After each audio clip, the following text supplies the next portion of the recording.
So in 2009, I was diagnosed with acute pancreatitis. I spent 8 days in the hospital, found out I had diabetes, and my triglycerides had gotten so high that they had shut down my pancreas. I was told that I would be on medication for the rest of my life. I heard Dr. Nixon at the beginning of 2016, and I listened to it for about a year before I finally said, you know what, this is worth a shot. I want to go do something. And I went through a process. I lost 55 pounds in 5 months. And I've been able to get off of all of the 6 medications that I was on for cholesterol and diabetes. Well, I would have a hard time focusing, like at school, get distracted easily. But then I started coming to Dr. Nixon and be able to focus more. Yeah, it'd just be squinting your eyes all the time. It would cause some twitching sometimes. Being able to concentrate has helped me, being better in school, not get distracted easier, get better grades and stuff. She got strep in January and went to the doctor. It's positive strep test, put her on antibiotic. And about 4 or 5 days after she got off antibiotic, she spiked another fever, red throat, took her to the doctor, positive strep again. Even in between when she was off antibiotics, no fever, her throat never healed. It never got better. It was always red. Every time that I yawned before I went to bed, my throat would hurt really bad, or when I coughed, it would hurt. I have been washing my hands, scrubbing them really good because I don't want to get strep again. And the doctor kept telling me, no, she's getting over it. This medicine's working. She's just catching it again. And she also had a lot of other symptoms that I didn't think were symptoms. Like, she's had fear and anxiety and stuff since she was maybe 2 or 3. Storms and just different things. Wind, very, very scared of storms and wind. I mean, like shaking uncontrollably, crying and stuff. And I just thought it was her personality and just who she was. Come to find out, it was her neck. Not only has the strep completely cleared up, so has her fear, anxiety, and all of those symptoms also. I had a fall and I was later diagnosed with fibromyalgia. And the most recent one was congestive heart failure in May of last year. I wasn't able to take the fibromyalgia medicine because it affected my heart even before I knew I had any heart problems. So I was basically just taking the pain from day to day for 5 years. My heart was functioning at 10%. Less than 6 months ago, my heart was functioning at 76%. So I say God is good from that point to that. Before I had to take a type of pill to help me focus. I have stomach aches and headaches when I take the pill. I didn't talk much or I didn't like to talk to people. And now I don't take the pill no more and I go to the chiropractor. I'm more friendly and I concentrate more. I didn't want to give her excuses and say, sorry, Danica, Daddy can't go do that because he's too fat. Daddy can't go do that because he's out of shape. Daddy can't do that because he doesn't feel well. We made the decision that we wanted to be around for Danica. So we completely changed our diet. Now we both have a lot more energy and we're able to go outside and jump on the trampoline with her and go, run around and just chase her when she wants to go outside and play and have fun. Well, when you're a healthy caregiver, you have the energy to care for that person because you're taking care of yourself first, which is one of the things you really need to do as a caregiver. Always making sure that you're healthy, because if you're not healthy, there is no way you can help somebody else.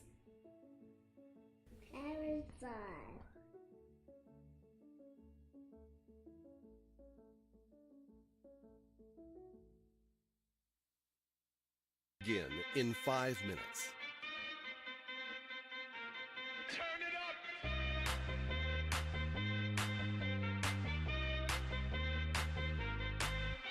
Somebody save your soul, cause you've been sinning in the city. I know too many troubles, all these lovers got you losing control. You like a drug to me, a luxury, my sugar and gold. I want the good life every good night, you're a high one to hold. Cause you don't even know I can make your hands clap.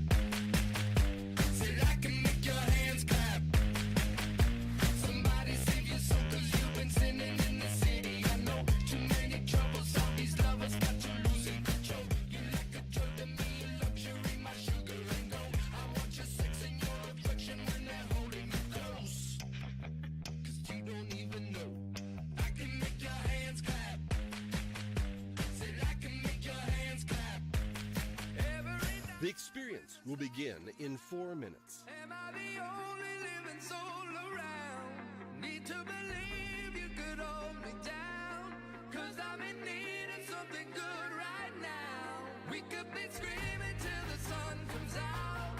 And when we wake, we be the only sound. Get on my knees and say your friend change round. That I can make your hands clap.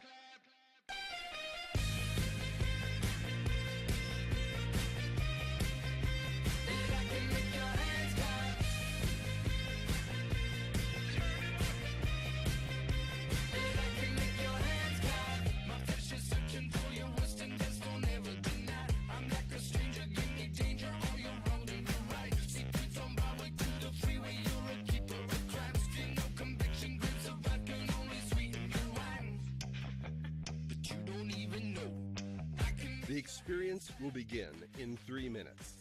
Somebody save your soul, cause you've been sinning in the city. I know too many troubles, all these lovers got you losing control. You like a drug to me, a luxury, my sugar and gold. I want the good life every good night, you're a hot one to hold. Cause you don't even know. I can make your hands clap. Said I can make your hands clap. Somebody save your soul, cause you've been sinning in the city. I know too many troubles, all these lovers got you losing control. You like a drug to me, a luxury, my sugar and gold. I want your sex and your affection when they're holding you close. Cause you don't even know. I can make your hands clap. Said I can make your hands clap. Every night when the stars come out, am I the only living soul around? Need to believe you could hold me down. The experience will begin in 2 minutes. Something good right now. We could be screaming till the sun comes out. And when we wake, we be the only sound. Get on my knees and say your friend change round. That I can make your hands clap.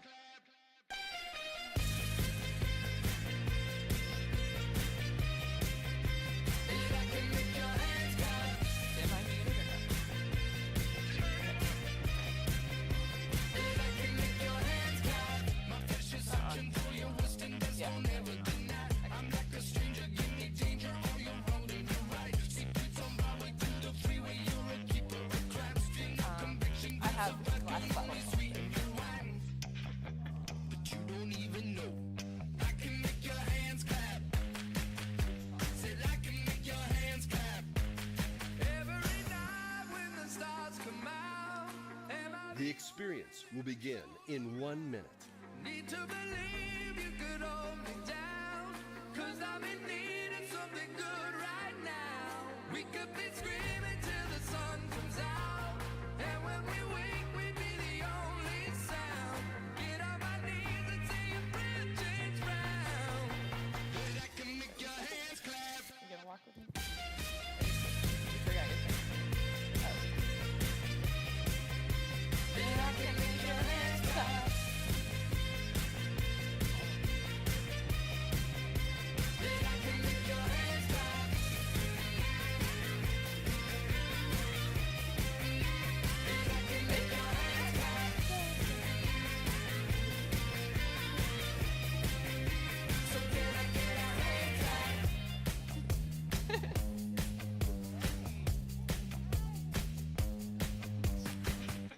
Thanks, Welcome John. to the Max Living Experience. Ooh, fancy. Good morning, guys. Good morning, good morning. You look beautiful. Go ahead and give your neighbor a high five and say, good job. Good job. You woke up this morning and You decided woke to come here. And got your coffee. Did you guys get your no coffee yet? No coffee. Really glad you guys are here. Raise your hand if you've never seen our faces before. I see. Hey. Oh, wow. nice to see Hi. your face. Hello. My name's Marissa. This is my husband, Dr. Tom Nixon. We have the honor and privilege of owning Twin City Health. We're a Max Living Health Center here in Winston-Salem, just off of Silas Creek.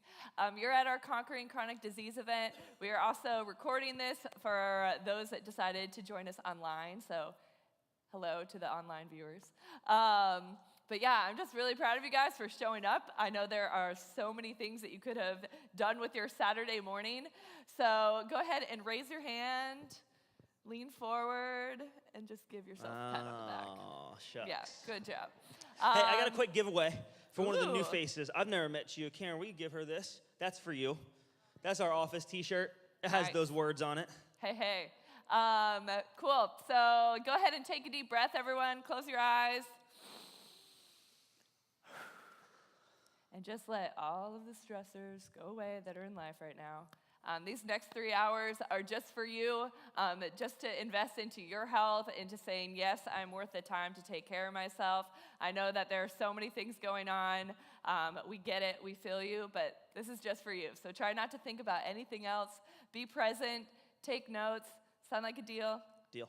Good deal. So we exist so that people experience hope, health, and wholeness. That's why we do what we do. That's why we wake up and go to work every day, and it's why we do these events, and we love it. We have a really adorable 1-year-old, and besides being his parents, we think we have the best jobs in the world because we get to celebrate life change with people every single day, and we love it. It's good. He's so cute. It's good. Thanks. Cool.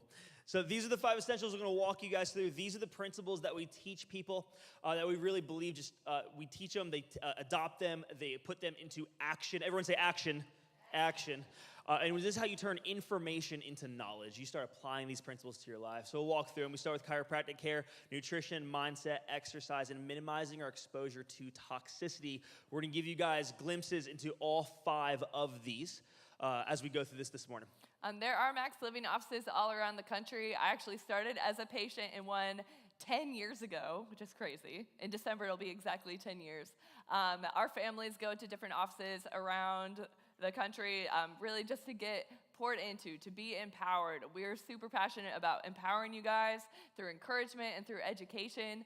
If you guys have families in other places and want us to help you find an office to get plugged into, let us know because we love it. Having our families get healthy together is one of, it's one of the best things. Seeing our parents be healthier now than when they were when we were kids. It's really amazing. Yeah, no, it's so good. So here's the vision that we put together for our office, and even really for the city. It's our prayers for Winston-Salem to be the #1 healthiest city in the nation. We dream of a health center that allows thousands the opportunity to experience hope, health, and wholeness. We believe through education and empowerment, we can each take responsibility for our actions and reactions that will allow for ripple effects of change. This is my favorite part. If we unite together in our mission, pray together, and never give up for the hope of generations to come, we believe real health will be the norm and people will be able to live to their fullest potential. It's all about experiencing your God-given health potential. We really believe that God created you well. You're fearfully and wonderfully made. You have everything in you need to experience health and wholeness. It is the action steps. And this is one of my favorite parts about our practice, about our office, is for so many of our patients, their health journey, their journey towards health and wholeness actually starts when they're babies. And this is really cool. So if you've been in our office, you guys have seen, and Marissa will show you in a minute, the Lion's Den. That's a picture of Lincoln. When he was, aw. So little. I delivered him. I caught him. Marissa delivered him. Did y'all know that?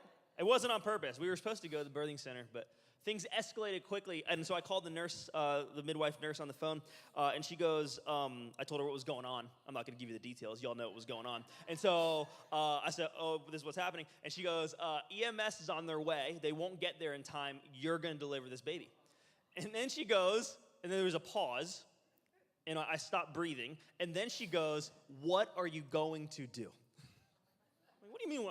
I'm gonna catch this baby. She goes, "Great, go get some towels and call me back in 5 minutes." Awesome. He gets all the credit, which is annoying.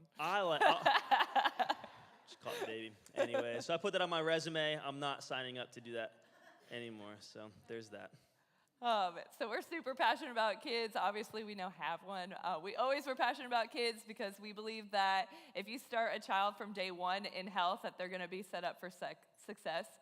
Can you imagine if all of us got adjusted from birth and raised in the 5 essentials, what our health would look like now? Better. A little different. I know for me, I wouldn't have to have had 26 years of migraines, but that's okay. Raise your hand if you were in our old office before we had the Lion's Den. Yeah. Keep your hand raised if you appreciate that we have the Lion's Den. Hallelujah. something that we're thankful to have, but we love it. We love that we have a space for kids to be kids and another space where adults can be adults without screaming kids. But yeah, enough about us. We're going to jump into this event. We have a lot to cover. If you do have questions, please write them down and save them to the end because we don't want to be here all morning. But we do want to answer your questions and empower you guys. At all of our events, we always have our supplements on sale. We did not open a health center to sell supplements. We really don't care if you buy our stuff, but we do care if you buy stuff that it's good quality. So if you have any questions about that, you can always let us know in the office as well. But yeah, we're gonna jump right into it. So here we go. You can start writing this stuff down if you're taking notes. These are the things we're going to cover. We're gonna start with mindset. The first big topic. Yeah. That's one of the best ways to take notes. Is you hold up your phone, that one, and you take pictures. I used to think people were taking pictures of me. They're not. They're not. So the first one we're going to jump into is cancer. Then we're going to go through Alzheimer's and brain health. We're going to go through blood sugar with diabetes, heart disease. And the last thing we're going to wrap it up with is walking through our 14-day sugar detox. You excited? Say yes. Yes, let's do this. So that's you. I'm so sorry. Ooh, clicker happy. All right, so the United States spends more on their healthcare than any other country, which if we spent the most money, we should be ranked number what? Right. We should be ranked number one if we spend the most money on our healthcare, but we're actually really not. We spend more than twice the average of 29 other developed countries, yet we are far below the ranking of those countries. So more than 75% of our healthcare spending is on people with chronic disease. 7 out of 10 deaths each year are from chronic disease. But here's the good news. Prevention is powerful. Prevention is not glamorous, but it is powerful. It's the before and after stories that we don't hear. The prevention is made in the daily, mundane decisions that people don't see. 80%, this is why we're doing this event, because these stats kill me. 80% of heart disease and strokes would be preventable just on these 3 factors alone. And that's inactivity, poor diet, and smoking. If we fix those 3 things, 80% of heart disease would not take place. We all know a lot of people that have been affected by heart disease and stroke. Some of us are sitting in this room. 80% of type 2 diabetes would be prevented. 40% of cancers prevented. And that's just from inactivity alone. It's just from inactivity, poor diet, and smoking alone. But here's the big thing. It's all a battle up here. Because we all know that eating right and exercise is good for us, yeah? Yeah. Yes. But it's all battle of the mind because it's the daily decisions that we think, it doesn't really matter. I'm going to eat this meal and it doesn't really matter. I should work out, but I don't really want to, and it doesn't really matter. And we're right there with you. Yep. We're just 2 people trying to make as many health decisions that are good for us as possible. I am super inspired by one of our friends. Her name is Janelle, and she just completed 365 days of working out to the point of sweating every single day. Every single day. Her minimum was doing 100 burpees. Anyone know what a burpee is? 100? It's basically where you fall on the floor and then have to get back up. Can you show us? And do a jump. I'm not going to do it. Okay. I'll probably rip my skirt if I do that, so I'm not going to right now. Maybe later. But she did 365 days of working out. She started, and she couldn't do a push-up. She didn't start as a fitness girl. She didn't start because she loved exercising. She was just super unhappy where she was just physically and decided, you know what? I'm just going to work out every single day, regardless of my excuses, regardless of if I don't feel like it. I'm just going to do it. I'm deciding that I'm going to work out every single day. And she did, which is super inspiring. And then she inspired over 400 people to do 100 burpees the last day of her 365 days. We were one of those. We did not want to do it. I didn't have shoes. We were all hungry, but our team decided to chip in. But it's in the daily decisions of like, man, I don't want to do this right now, but it's worth it. You know, my commitments and my desires long term are stronger than my feelings and emotions in this moment. So it's grounding into mental strength. I love when she talked about after the 365 days, she said, yeah, I'm stronger, obviously. I've worked out every single day for a year, no matter what.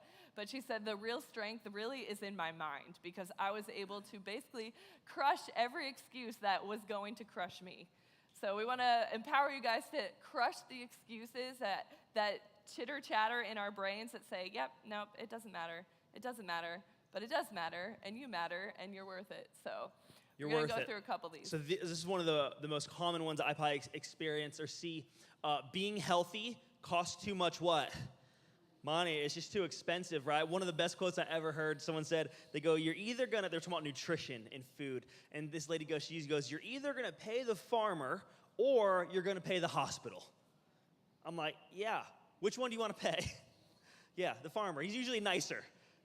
But she's basically saying, hey, the short-term effects of the feeling that you get when you eat something maybe that you know is not the best for you, right? Something from the Dixie Classic Fair. Haven't been. I heard they have the donut burger. Who's tried the? I'm just kidding. Don't raise your hand. Okay. But anyways, but in the moment, you're like, oh my God, this is so good. I feel so great. But then the long-term effects are not good. Yes or yes? Yes, right? But she's like, it costs too much. It costs too much money. But you're going to spend your time, energy, money, resources either getting healthy or getting sick. True? You're going to go one way or the other. It's just it's the decisions every single day that can really add up and make positive change in your life. And 30% of Americans, only 30% actually make and live by a budget, which means there's 70% of us that are just spending money on something. So you want to make sure you're spending money on things that help who? You. The second one is I don't have enough time. This is huge, and I get it. We are busy people. We're not unavailable, but we're busy. We have stuff a lot. I love this breakdown. So there's 168 hours in a week. Not my week. If you sleep, everyone has 168 hours. It's true. 24 times 7. Simple math. Not great at math, but simple math. 56 hours for sleeping if you sleep 8 hours a night. If you work 40 hours, let's add on some 5 hours of commuting, which is a really far commute if you live in Winston. We complain if it's 15 minutes, we know. 10 hours of activities and errands, church, shopping, etc. That leaves 57 hours of available time. Wow. That you're using for something. Social media, TV, chatting on the phone, which is not a bad thing. But there is time. Everyone has the same amount of time. When we were in training to open the office that we have now, our coach made us write down every single day, what are we doing? Because we used to love this excuse. Oh, there's just not enough time. He said, write it down. What are you doing every single hour of every day for a week? And let me tell you, it was very eye-opening. Because you realize, wow, you actually have a lot more time than you realize. The average American watches 5 hours and 4 minutes a day of television. Wow. 5 hours and 4 minutes. If you're over 50, the average increases to 50 hours a week. We don't even have a TV in our house, so the average is up for some other people. I don't think TV is bad. I just don't want to waste all my life watching it. I'd rather go outside or do something that makes me feel amazing about life or it helps me connect with other people. So yeah, there's time. Someone's going to go home and get rid of their TV. Maybe, that'd be cool. It's your fault. Another limiting belief, which is real, is I'm going to fail. Like, I don't even want to try because I tried before and it didn't work out, so I'm not even going to put myself forward. But failure is really just an opportunity to learn again. We say in our office all the time, we fail forward because we are not perfect people and we mess it up, but you know what? We learn from our mistakes. We take a step forward and say, let's maybe not go that route again. That did not work. I love this slide. I put it in like every workshop because success on the left is what people think it looks like, but it's really the zigzaggy squirrel mess over here on the right. Because there are setbacks, and it's real life, and there's seasons when you're dealing with family stuff and house stuff and kids stuff, and I get it. It doesn't look pretty, but as long as we're taking those baby steps forward, then it matters. And then you look back 10 years and think, wow, we are in a very different place than where we were 10 years ago. And it's beautiful, and it's good. Now we're going to jump into cancer. So I lost my grandma on my dad's side to breast cancer. I met her. I don't really remember meeting her. I remember seeing like the pictures of meeting her. So I never really got to know her, but diagnosed with breast cancer, and things just escalated quickly, and we lost her. But I say all that to say, when we see this word cancer, it brings up a lot of emotions for a lot of people, because I could bet most people, almost everyone in here knows somebody who's been affected by cancer, yes? It's the stats we see now in our country. It's this: 1 out of every 2 men will be diagnosed in their lifetime with cancer, and then 1 out of every 3 women. That's crazy, right? That's the stats, though. That's what they're saying. This is what's happening in the United States. So what I want to do right now is just educate you guys, empower you, and help you understand a little bit more about what cancer actually is, right? Because the more you understand, the more action you can take to prevent it. I know some people come in here, they've been diagnosed with it, they've been through it. Some people in this room maybe even have it, but for a lot of us, we're on the prevention side. So I'm going to teach you guys right now a little bit more about what cancer is. So cancer is just abnormal cells. Every single cell in your body is fueled by certain things, including things like even glucose, even oxygen, right? Cancers are abnormal cells, and it takes time to get there. So when someone gets diagnosed with cancer, the research says it's been years that those cells have been building. It's sickness over time, and then they find the cancers, right? Once you diagnose it, now you actually know here's what's going on, but there was years before that when it was created. So I'm going to walk you guys through how this works. So again, your body's made up of cells. There's a process called apoptosis. I'm going to teach you guys that in a little bit, and that's what teaches or tells a cell to die, right? In a cancer cells don't die. They just continue to live, they continue to grow. So what happens for a lot of times, we'll say, you know what, well, my grandma had it, so that must mean it runs in my family, right? Or there's a genetic connection.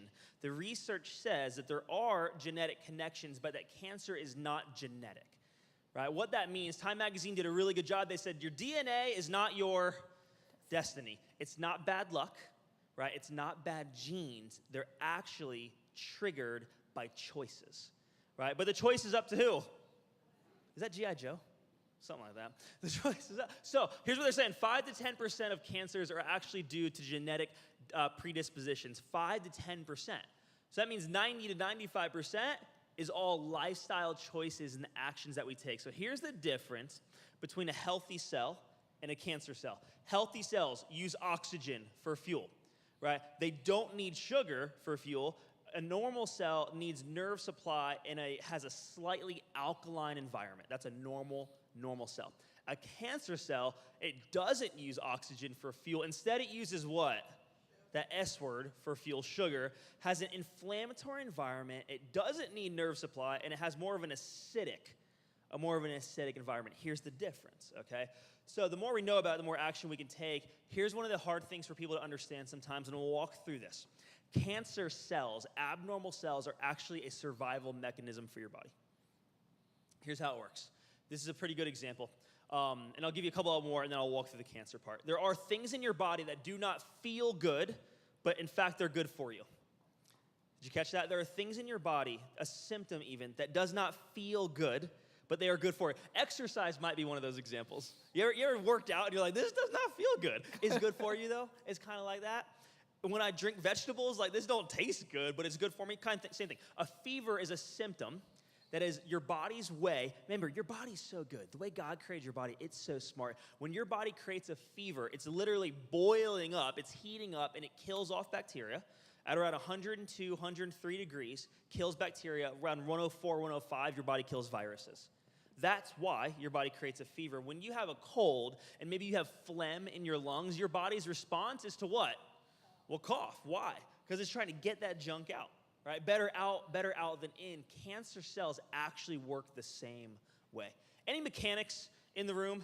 Any mechanics? Anyone who owns a tool in the room? Okay, good, great, good. I don't. Don't raise your hand, Tom. I don't. I have a Swiss Army knife that your dad got me. He gets me one for every Christmas. Is that weird? Every Christmas. Maybe every He's trying to tell me something. I have other skills. Okay, so when someone has a tool, and so maybe they use like instruments, tools like hammers, screwdrivers, or whatever, and on their hand, if they do a repetitive motion, you'll create what's called a callus. Let's see him. You got him? Does he have him? He's got him, Donna. You hold his hand still? That's cute. So he's got calluses, though. They're rough, they're manly, they're strong. Okay, a callus is an abnormal cell. It's your body doing the right thing. You rubbed your hand on a tool, and now you created a callus. Your body did exactly what it was supposed to do, but it is a different cell than a normal cell. Makes sense? Okay, so same process that we see. This might be for runners. Who runs in here? Who runs 5Ks, 10Ks, you run a few miles? Okay, so what happens is maybe you get a new pair of shoes and they're not really broken in, right? Or maybe they kind of fit a little funny, but you like the color, so you're running them, and maybe you develop a blister. Women, y'all can relate to this, like with the heels and stuff or whatever, and you create a blister. A blister is on purpose. Did you know that? A blister is, hey, you're rubbing the skin together, your body creates a fluid-filled sac to protect your body. It creates protection. It creates a gap, right? If you continue to rub that blister, it will then pop and hurt and create an issue, but it is a normal cell becoming an abnormal cell, but it's your body doing the right thing. With me? Same thing with cancer cells. Here's a great example. This is out of Johns Hopkins Medical University talking about colon cancer, colorectal cancer. Here's the example they give.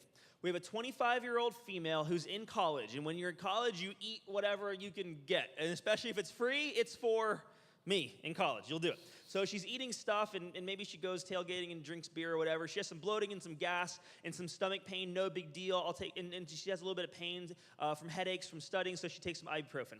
One of the side effects of ibuprofen is ulcers. So she does that for 4 years. Now she's 29 years old. She has ulcers, and she has acid reflux. So she goes to her doctor because she has insurance now because she graduated college, and the doctor says, no big deal. You have acid reflux. We'll put you on this little purple pill called Nexium. It'll stop the acid reflux. Take that. So she takes the antacid in the Nexium pill to stop the reflux, thus turning off her body's digestive system to produce acid.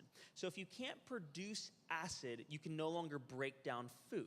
And so now she eats, and she's eating food, and now, a few years later, 5 years later, she's 34 years old, she has constipation and IBS because she can't digest her food because of the Nexium. So she goes back to the doctor, they give her Miralax, and this drug medication right here, and they say, this is for your constipation, this will help you move, and for your IBS. Right? Now she starts taking that one. Now at 45 years old, she goes in to get her routine colonoscopy, and they say, oh, we found a polyp.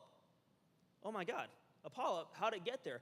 Think about the polyp kind of like the blister, right? Or maybe kind of like the callus, right? It's actually your body doing the exact right thing as a response to its environment.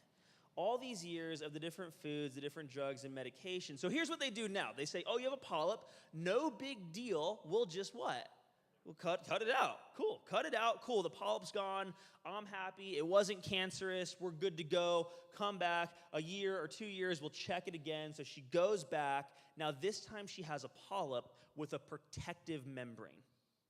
Why is the protective membrane there? It's your body doing the right thing. Same thing, same response. This time they go and they biopsy. They go, oh my God, we found colorectal cancer. Oh gosh, doc, how did it get there? Well, usually this stuff takes years and years to build up, right? I'm so sorry. We have to walk through chemo and radiation, the whole 9 years. I walked through that process because Johns Hopkins walks through that process and teaches its patients, hey, this isn't bad luck, right? This isn't bad genes. This is literally years and years of this progress. Then we find the cancer cells. So for all of us right now, it's like, well, why can't I just back up, right, and engage my health, engage my immune system, and prevent that process? Does that make sense? Is that helpful? But that's the way cancer cells grow. It's how they're fueled. So a couple things we focus on. When we talk about getting to the root cause of maybe preventing cancer, we talk about a couple things. Number one, we want to kill bad cells, and we want to turn on your immune system.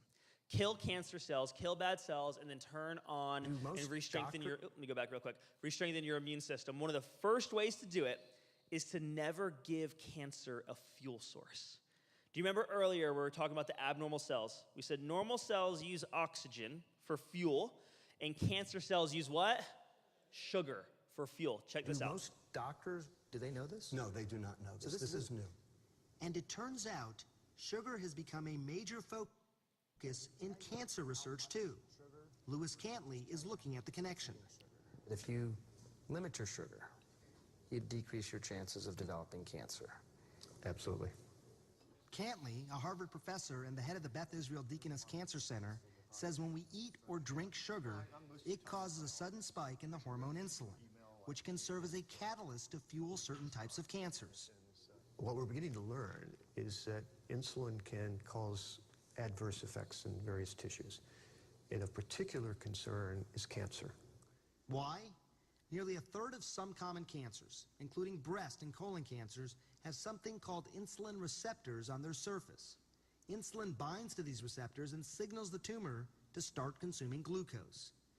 So this is your body eating. Every cell in our body needs glucose to survive. But the trouble is, these cancer cells also use it to grow. So if you happen to have a tumor that has insulin receptors on it, then it will get stimulated to take up the glucose that's in the bloodstream. So rather than going into the fat or the muscle, the glucose now goes into the tumor, and the tumor uses it to grow. So you've just seen that tumor turn blue, which is essentially reflective of the glucose going into it. That's right. So these cancers, much in the same way that muscle will say, hey, I'd like some of that glucose. The fat says, I would like some of that glucose. The cancers have learned how to do this themselves as well? Yes, so they have evolved the ability to hijack that flow of glucose that's going by in the bloodstream into the tumor itself. So one of the best things you can do, does that make sense? What they're talking about is, hey, cancer cells, they're fueled by sugar. Another way to see that is when someone goes in to the hospital for maybe a PET scan or a CT scan. What they do is they inject them with a dye. The dye is called radioactive glucose. What's glucose? Sugar. And the reason why, so it goes into the body, the cancer cell says, hey, I love sugar, gimme, gimme, gimme, gimme, gimme, eats it up. It's radioactive, so when they take the picture, that's what shows up. What you're actually seeing on the scan, right? This is a breast cancer example. You have the right side and the left side. What you're looking at is when it lights up, you're seeing the sugar molecules that have been loaded with the radioactive serum. Does that make sense? So that's what they're actually seeing when they see it. So one of the best things you can do is actually starve. One of the first things you can do is starve cancer cells, right? So whether you know you have them or don't, just minimizing, or if you have it, eliminating the amount of sugar. This is one of my big things. I see it. I still see it. I see it less today than I did even 4 or 5 years ago. I used to have patients come in who had been diagnosed with cancers, and some of them late stage, some of them early on. But a lot of the feedback I would get when I would teach them what to do, they would converse with their different doctors or oncologists, and their doctors would say, hey, you know what? It doesn't matter what you eat. Right? Like nutrition doesn't really matter when it comes to cancer. And I'll say this, I'll show you a video of a medical doctor who kind of breaks that gap. Nutrition alone, and he even reiterates this, nutrition alone isn't how you like treat cancer. And me as a chiropractor, like, I don't treat or cure cancer by any means. But what we know is that if the research is showing us that sugar feeds cancer, then logically, one of the first things I want to do is just starve it. Does that make sense? Right, so check this out. Here's a medical doctor kind of bridging the gap on, hey, nutrition really does matter. 1.5 million Americans will be newly diagnosed with cancer this year. And for the big four, colon, breast, prostate, and lung, stage 4 cancer, if you go through traditional therapies, is always very poor prognostic, sometimes a death sentence. We don't need to accept that. And the good news is nutrition can make a huge difference in the outcome of your cancer treatment. And I'm here to say nutrition is not sufficient, but it is essential, meaning no one should use nutrition as sole therapy against cancer. However, nutrition is an essential component of everyone's comprehensive cancer treatment. So with that, I dovetail nicely into everybody for this weekend where it works with other therapies. So one of the first things we're going to do is we're going to start getting rid of sugars. And we'll walk through what to do instead. But those letters, and Marissa will show you a good list of this, those letters OSE, O-S-E, at the end of the word like glucose, the O-S-E stands for sugar. Does that make sense? Glucose, fructose, galactose, those examples. And we're talking about cancer right now, but this applies to all chronic disease and just overall health in general. Sugar has 0 health nutrients. How many? 0. 0. Listen, I know it tastes good. I used to be like the office baker in my office when I used to do corporate event planning, and I loved it. But then you start learning, like, wow, this actually really matters. But you can bake things with other ingredients, which we'll talk about at upcoming events. But walking through sugar, it depresses the immune system and increases vulnerability to illness. Sugar is the worst thing to consume when you're feeling sick, under the weather, scratchy throat. Avoid sugar at all costs. I know it is comforting to eat. I get it. But you're actually just going to prolong your sickness, so avoid it. It can lead to the development of cancer, increases your risk of heart disease, and is one of the leading causes of obesity, increases the risk of diabetes and insulin resistance, increases hyperactivity in children, and is highly addictive. We all have been there. Listen, I totally used to be addicted to sugar. Publix chocolate chip cookies were part of my day every night, not just one cookie because it's addictive. You know, I'm just gonna have one, maybe one more bite. Oh, maybe one more cookie. It's fine, just one more. I get it, we've been there. We're gonna walk through the 14-day sugar detox that is actually designed to retrain your taste buds to stop sugar cravings. So we're gonna resource you guys to take the next step. And it's not just that we're eating chocolate chip cookies. Like, we know that candy is bad for us, but it's hidden sugars in the processed foods that we're eating.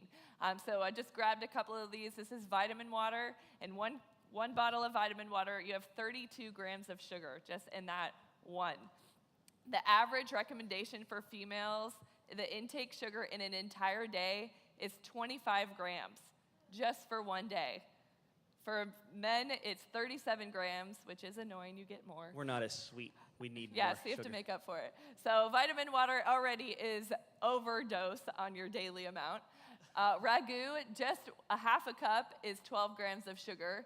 That yogurt in the top right corner, 28 grams, which is more than a Reese's peanut butter cup. I'd rather have Reese's. 2 tablespoons of the honey barbecue sauce is 15 grams, just in 2 tablespoons. The cranberry drink, which, you know, cranberry is supposed to be good for you, 28 grams. And then Fanta over there with Fanta. with a whopping 65 grams of sugar. Crazy. Wow. Eye-opening, right? And then you start to, you know, make changes. You want to do the right thing, so you start drinking juice, fruit juice. Naked Good for juice. me, right? Naked, great marketing. You look better. But you flip that around. When you drink it. And you read the ingredients, and you go down Holy to smokes. 57 grams of sugar just in the Mighty Mango Naked Juice. If you look at their greens juices as well, it's still up in the 20s and 30s. So you guys have each person should have gotten a packet when you came in. We'll walk through this with the 14-day sugar detox, but this is super helpful because it's gonna walk through and eat this, not that, and give you a guide for everything. But I want you to turn to the second page, and right here where it says fruits, where it says not this, I want you to write in the words juice. Juice. Store-bought juice. If you're juicing, that's great. You can juice vegetables, those are awesome. But if you're juicing just concentrated fruit juice, the content of sugar is going to be so high and your body's not gonna be able to do anything with it, but create those abnormal cells. Even with the naked juice, if you read the ingredients, like those are all pretty decent ingredients besides the natural flavors, which could be anything. But it's still just juice, but it's so concentrated. Mangoes have a high amount of sugar in it, and it's not designed to just drink the juice of these fruits. They're designed to actually eat the fruit. So he mentioned this earlier, anything that ends in os, when you're reading the ingredients on the foods that you're eating, don't go for it. This next slide, this is the average amount of foods that we're eating. And in America, it's 51% of what our diet is processed food. And what does that mean? It basically means anything that's packaged and has ingredients there that aren't real food. It's pretty simple, but that looks like food colorings. It looks like stabilizers. It looks like the things that are added to those foods to give it a very long shelf life. Food is not supposed to sit on a shelf for years and years and years. To make it that way, they have to add ingredients so that they can actually last without a day expiration date. If you look at food colorings, the studies have been linked to causing tumors and hyperactivity. MSG, monosodium glutamate, has been linked to cell damage and brain dysfunction. If you look at, there's BHA and BHT, that's another ingredient that they add linked to cancers. Things that we don't want in our food. So raise your hand if you, your parents, or your grandparents had a garden at their house. I think so. Pretty much everyone. Back in the day, they used to grow their food. We used to go to the butcher to get our meat. We used to go to the market to get our fresh vegetables. we've come so far from that. It happened in the 20s with the grocery store, and we just keep getting further and further removed from the foods that we just used to eat. We just used to eat food. It didn't have a label because an apple was an apple. So you want to form a new habit, reading the ingredients of everything that you eat. If you cannot pronounce what's in that package, chances are it's not good for you. And then really just eating more and more fruits and vegetables and things that don't have a label at all. Keep it simple. This is just, so we don't eat 100% clean all the time. I'm probably like 95, 5%. I'm like 80. You're probably like 80, 20.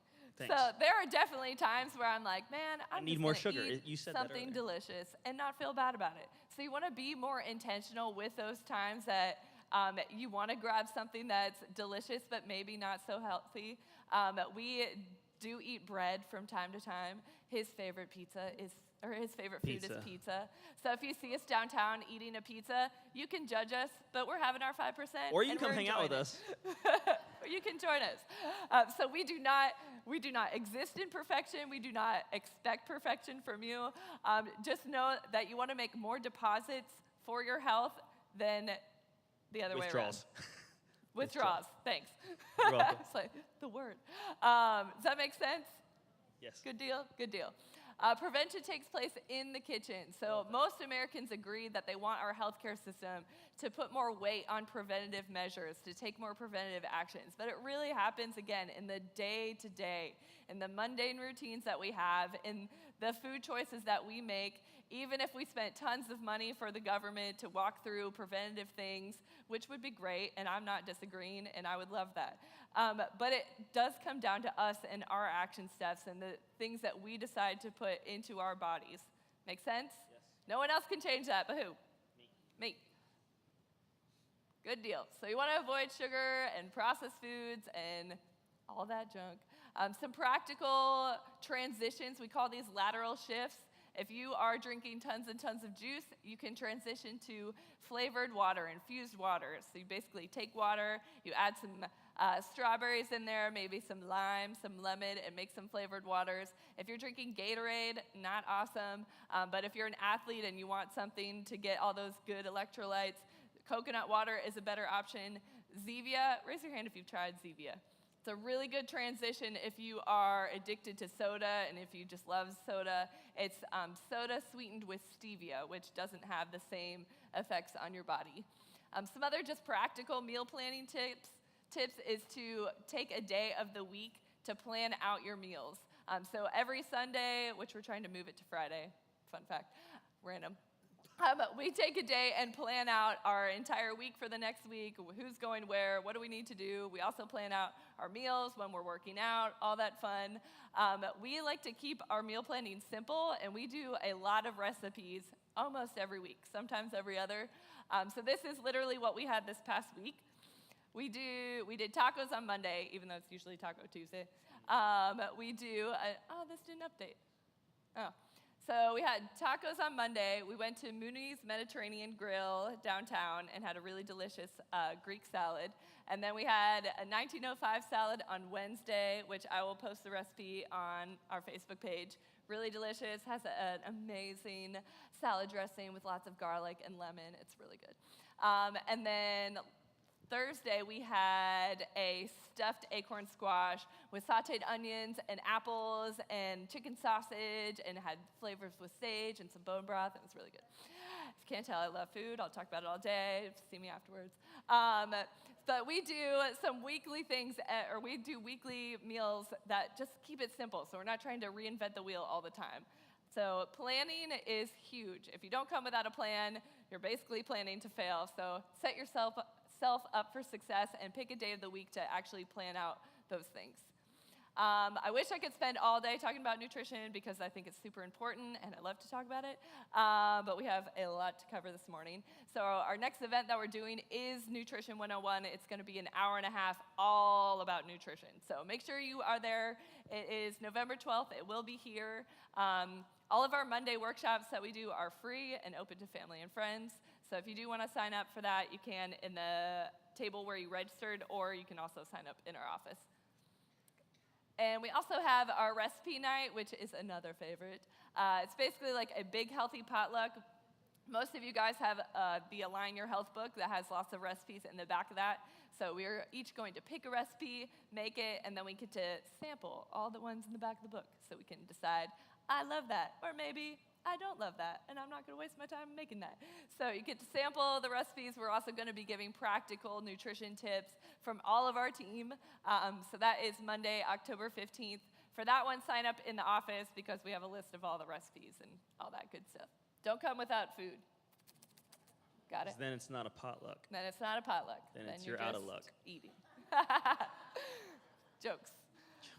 A lot of people ask us about a multivitamin. We personally do not take a multivitamin unless we are traveling because most of your vitamins in a multivitamin you should be getting from your food. So we eat fairly clean. We know that we're getting those nutrients, but if we travel, also when I was pregnant, I took a multivitamin just to add more nutrients.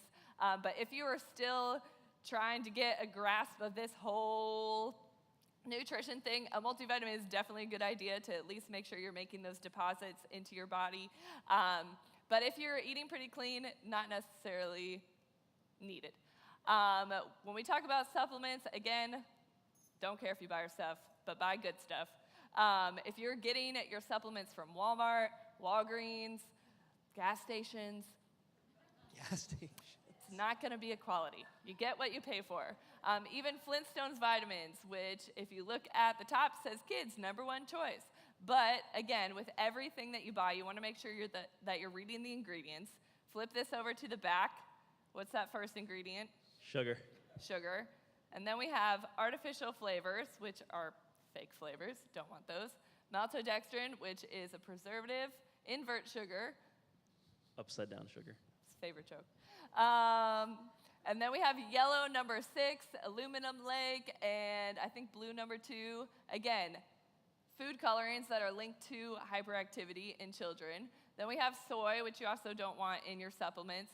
And last but not least, aspartame.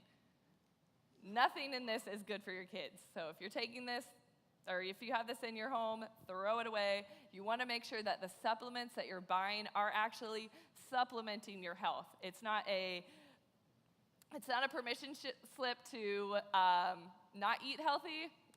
Vitamins should add to what you're already doing for yourself. Good deal? That's good. I grew up on Flintstone vitamins. Me too. That's what's wrong with me. All right, so we're gonna jump into breast cancer real quick. Hey, who does not have this book? Raise your hand. Do not have this book. So this is the book that Marissa was talking about, Align Your Health. We have a few copies back there. I'm gonna give this to you. You're the runner, right? Blue shirt. You're the runner. Do you cook, or do you know someone who does cook? Okay, because there's recipes in here, and you're gonna want to cook them. Awesome. Thanks for coming. Yeah, you got it. Absolutely. Yeah, so, okay, breast cancer, real quick. 1 in 8 women, they say, will be diagnosed in their lifetime with breast cancer. Again, we're going through this. It's not genetic. They say 20% of it is. 80% is environment. You have control over the 80%. You can't pick your parents. So when we look at the 80%, they say of the 80%, 97% of this 80% is due to this right here. Write this down. There's a writer downer. Estrogen imbalance, if you're a woman. You can write it down if you're a man too. But estrogen imbalance. This is the fuel source for breast cancer, for 80% of what we're seeing as breast cancer. So estrogen is a growth hormone. When you hit puberty, as a young girl, your estrogen goes up, and that's what's supposed to happen. Then it comes across, it plateaus. When you hit menopause, it's supposed to drain. What we're seeing, though, is that in women who get diagnosed with breast cancer, especially if it is estrogen receptor positive, we call this one ER positive. If you've been diagnosed or been through breast cancer, you probably do know if yours was ER positive or negative. If it was estrogen receptor positive, which the majority of them are, they're due to excess estrogen. So we just ask this simple question: where did the excess estrogen come from? The research is showing us time and time again it's actually beauty products, one that we use every single day. All right, everyone raise your left arm. Now everyone turn to the left. Okay, so deodorants, are you wearing it? At least I didn't tell you to sniff your neighbors. I did that one time. Marissa didn't like that joke. So this is crazy. All right, aluminum salts found in popular antiperspirant products cause tumor growth. What? Okay, aluminum. Remember that word, aluminum. Say aluminum. Aluminum. I'm going to show you some ingredients. So this is just a brand. Secret is the name of the brand. I just pulled it off the internet. So Secret, when you look at the label, just like you would look at food labels, you would go home today and you're going to grab your deodorant and you're going to flip it around and you're going to look. And at the very top, it says drug facts. It says active ingredient, and you're going to look for the word. If you see the word just like this that says aluminum, right? Aluminum is a metalloestrogen. It mimics estrogen in your body. Here's another example. This is Dove, and right there, you see the word aluminum. It'll have another word after it, but you're looking for the word aluminum. If it has that in it, this is a metalloestrogen that you're putting on your armpit, right? It goes into your pores, and right on the other side of that armpit are these ducts, these lymph nodes. This lymphatic system absorbs it, and it drives right into your breast tissue. And we wondered, how in the world did I get this and develop this breast cancer that was fueled by estrogen? This is one of the fastest ways to do it, the research is showing us, because you use your deodorant every single day. Right? So simple stuff like this. So when you go home, this is part of your homework. When you go home today, this afternoon, you're going to grab your deodorant, look at it, or if you have this one, get rid of it too. So this is Degree Fine Fragrance. Look at the bottom. No, don't read the bottom. All right, aluminum, right here. Again, same thing. To walk and you want to avoid that stuff. Marissa's going to show you what to do instead. Don't wear deodorant. I'm just kidding. To walk and touch every surface. Toronto resident Jenny regularly cleans her home to fight germs and grime. But her daily cleaning routine could be impacting her health. And I just think something that has such a potent smell, there definitely has to be chemicals working in there and that are also in the air. Jenny was one of 14 volunteers from 3 Canadian communities to take part in an experiment led by Environmental Defense. The experiment looked at how chemicals in cleaning products affect indoor air quality and human health. Our tests found chemicals that contribute to indoor air pollution and are linked to respiratory problems, including asthma. All the volunteers cleaned their kitchens for 30 minutes. Some used conventional products from the country's most popular cleaning brands, while others used green products. For both groups, toxic chemicals called volatile organic compounds, or VOCs, were found in air tests. On average, the volunteers who used conventional products saw VOC levels increase in the air in their homes by 120%. Canadians spend about 90% of our time indoors, so indoor air pollution is a very real concern. There are things people can do to protect themselves while cleaning, such as opening a window and purchasing safer products or making their own. However, consumers shouldn't have to worry about these chemicals in products in the first place. Companies should make an effort to reduce VOCs in products, and we need stronger regulations around product labeling, so we can actually find out what's in these products before we bring them into our homes, so we can make safer choices. Safer choices. So cleaning products, our personal care products, shampoos, soaps, air fresheners. Most conventional items are just loaded with toxic ingredients. Again, the good news, so we want to empower you with what you can do. The non-toxic world has exploded in the last 5 years, which is very exciting. 5 years ago when we first started teaching this, it was so hard to find companies that actually could provide you with these items, and you mostly just had to make them. But more and more people are learning, wow, there's all this stuff in my home care products, in my makeup that I don't want to put on my face or on my body, and so companies are starting to listen, or new companies are sprouting out, so good news. This one over here, so these are just some of the non-toxic items that we use personally. Dr. Bronner's, you can use as hand soap, you can use as body wash, you can use, some people clean their dishes with it. Cure is the shampoo and conditioner that I use. Branch Basics is a company of non-toxic cleaning items. Charlie's Soap is actually pretty local. They do laundry detergent, dish detergent. I believe they're based out of Raleigh. Jason's toothpaste. You can actually use non-toxic tampons with NaturCare. I think this one's Honest. I believe so. Yep. Honest Company has a makeup line, 100% pure. All their stuff is made with like black teas and different fruit and extracts. I think my mascara smells like blueberries. Schmidt's, so bringing it back to deodorant, Schmidt's is a good deodorant as well as Native. It's another company that you can switch to. Urban, I forget the name of it. Anyway, we have a non-toxic guide in our office that lists out all of these as well, so if you didn't get to write all those down, ask for that.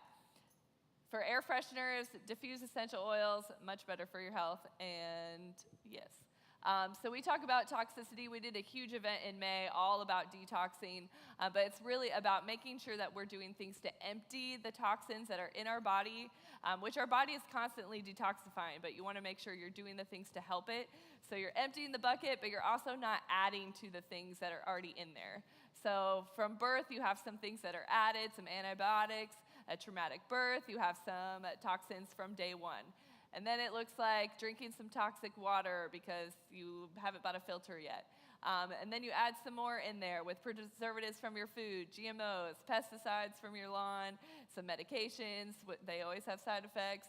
And then you keep adding to the toxic bucket in your body, and then it starts to overflow. And that's when you start to see all these symptoms.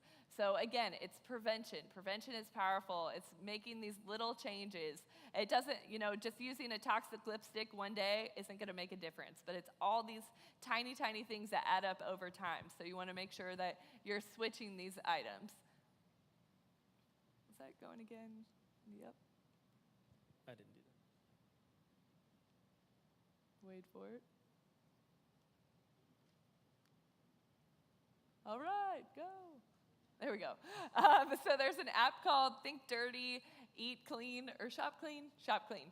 Think Dirty, Shop Clean. I am not a scientist. I don't know every chemical that's good or bad for you. But there's an app that's amazing that you can download. You can actually scan the items in your shower, and it'll give you on a range from 0 to 10 how toxic it is. If it's green means go. It means you're good to go. This is my shampoo that I have up there. If it is red, it means that you want to avoid it. So this is actually Johnson & Johnson's Bedtime Baby, what does it say? Moisture Wash. So you want to avoid Johnson & Johnson's Baby Wash because it's an 8 out of 10. Here's some other ones just that I pulled up. Herbal Essence Shampoo and Conditioner. Pantene Pro V. All of these are 8s. And then if you look at the one on the right, those are just some Dr. Bronner items that are 0s. So you want to, again, get the toxins out of your system, remove them from your home, and start switching to better items. Because all of them fuel estrogens, right? Because we're going back to the breast cancer link, and with all the different chemicals, they all fuel estrogen. So number one, we're talking about breast cancer, wanting to avoid that, get rid of or switch out the beauty products. Right? Switch out the deodorants, become aware of the aluminum if they're in there, download the Think Dirty app. That's the most common way. The second most common way that we get excess estrogen into our body is from food sources, specifically bad proteins, specifically bad meats. Remember I said earlier estrogen was a growth hormone, right? So we actually, in America, in our country, we use estrogen and hormones to grow cattle fatter and faster. One of the things that happens in humans, if you have excess estrogen, things grow. It's the same thing that happens in our livestock, and farmers use this. Check out this video. It's awesome and gross at the same time. Farm. Because these cows get something we all like. Yeah, this looks like cherries and just a number of ingredients and pieces of, random chocolate pieces. Did he just say chocolate? We feed 600 to 800 pounds a day. Chocolate by the truckload is unloaded, dumped, mixed, and then put right into the feed these cows eat every day. All scraps from a chocolate factory Mary Jane's husband Orville says would otherwise go uneaten. A friend of ours worked there in maintenance at the chocolate factory, and he calls and says, "Could you use chocolate?" Your mom probably told you not to eat too much chocolate, maybe 1 or 2 pieces. Well, cows do have a limit. The difference is they get up to 6 pounds every day. That's 5,000 pounds of chocolate for this dairy every week. Seems excessive, right? But there's good reason. Takes a lot of energy to make 100 pounds of milk. In case you have doubts about whether all this chocolate is good for cows, we ask a man who should know, animal nutritionist Burton Miller. Oh yeah, chocolate's high in energy. It's good for the cows. I mean, the 2 prime things we need for cows is energy and protein. And this energy, as Miller calls it, is cheap. You know, we're probably saving 50, 60 cents a cow a day, and that's a lot of savings. And it's not only chocolate. How about a little Mexican food? So this does not look appetizing. Not to you and I. What is it? Well, it's cornmeal and corn, soft taco shells, Mexican cheese, refried beans, you name it. It's just kind of a combination of some high-fat, high-energy feed. Also scraps from a nearby factory. It's a way of recycling. And, you know, we could take that truckload to the landfill, but it's just going to fill up the landfill. We can feed it, and it saves us dollars. For us, it's the bottom line is feeding the cows as well as we can, as cheap as we can. Whether it's chocolate or mushy taco shells, there's actually a lot that goes into making sure these cows get the right amount. So there is a science to feeding cows. And in the end, all this chocolate helps provide the milk and other dairy products you depend on. And that's how they make chocolate milk. Every Not true. time. Not true. Is that gross? So here's the deal. Remember, you always heard people say, or mom used to say, you are what you eat. Right, here's another one. You are what you ate. So if you're eating cows or drinking milk that ate a bunch of chocolate in Taco Bell, or chocolate in Mexican, not technically Taco Bell, all right? So it's you are what you ate. And so it's just the process, again, for the farmer, he said it. He's like, listen, it's all about my bottom line. I'm a farmer. My job's to grow animals and make money. It's recycling. It could go to the landfill. I did or like how he these says cows. We've watched that video so many times. It's Still grosses recycling. me out. He's doing a good deed, but it's not good. It's good for his bottom line, not good for your waistline. Does that make sense? Okay, so what you want to do, instead of conventional beef, you want to make sure you're consuming, if you're going to eat meat or beef, grass-fed beef. Grass-fed beef. It's really simple. What does that mean? The cow ate what? Grass. Cows are supposed to eat grass, not chocolate. Got it? All right. Here we go. I got a couple of these. This is one of my favorite snack foods. Hunger is the enemy, right? Y'all know hunger is the enemy? Because when you get hungry, the Krispy Kreme sign comes on. I see you, Ashley. Are you hungry? All right. So Chomps sticks. Chomps. Chomp. Like everyone say chomp. Chomp. Trader Joe's has these. That's where I got these. It's a grass-fed beef stick. Y'all remember Slim Jims? Like, I grew up on that stuff that had MSG in it, though, so we don't want that. We want grass-fed chomps. Who wants these? Who wants these? You got it. Come here, you two. I got you, Donna. Here you go. Grass-fed. He's going to take a bite of that. We pass that behind you? You guys, Cynthia. Grass-fed beef sticks, chomp sticks. So we're talking about estrogen. So if maybe you're thinking, man, I have estrogen in my body. I'm going to go home and I'm going to look at my deodorant and I'm going to say, oh, snap, I need to get new deodorant. How do I get the estrogen out? This is super, super important. If you are pre-menopause, you 100% want to do this. If you believe you have excess estrogens in your body and you're pre-menopausal, if you don't get it out before menopause, it'll all come out during menopause. And you'll be the lady who has all the symptoms, the hot flashes, the night sweats, the insomnia. If you're post-menopausal, you've already been through menopause, what you want to do is you want to make sure you do a cleanse, a detox to get estrogens out to prevent toxic breast cancers. So here's how you do it. This box right here, and I'll teach more about it in a little bit, it's the detox system that we use. We just had one of our patients came into us with excess estrogen and high levels of testosterone for a female. And we walked her through this whole process. We changed her deodorants, had her start doing this detox, ran a new blood test, and it was back into normal range. So this is one of the best ways to get estrogens out of your system. I recommend people doing a detox definitely once, and for most of us, twice a year. I do it twice a year. I do a cellular cleanse, a cellular detox. This one, the way it works, has a couple ingredients, spirulina chlorella, and milk thistle. Spirulina, chlorella, and milk thistle. Milk thistle is your liver detoxification.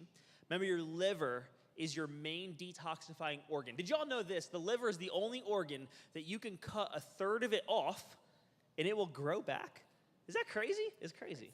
It's so crazy. Anyway, spirulina and chlorella are both marine algae, and they're known to purify the blood.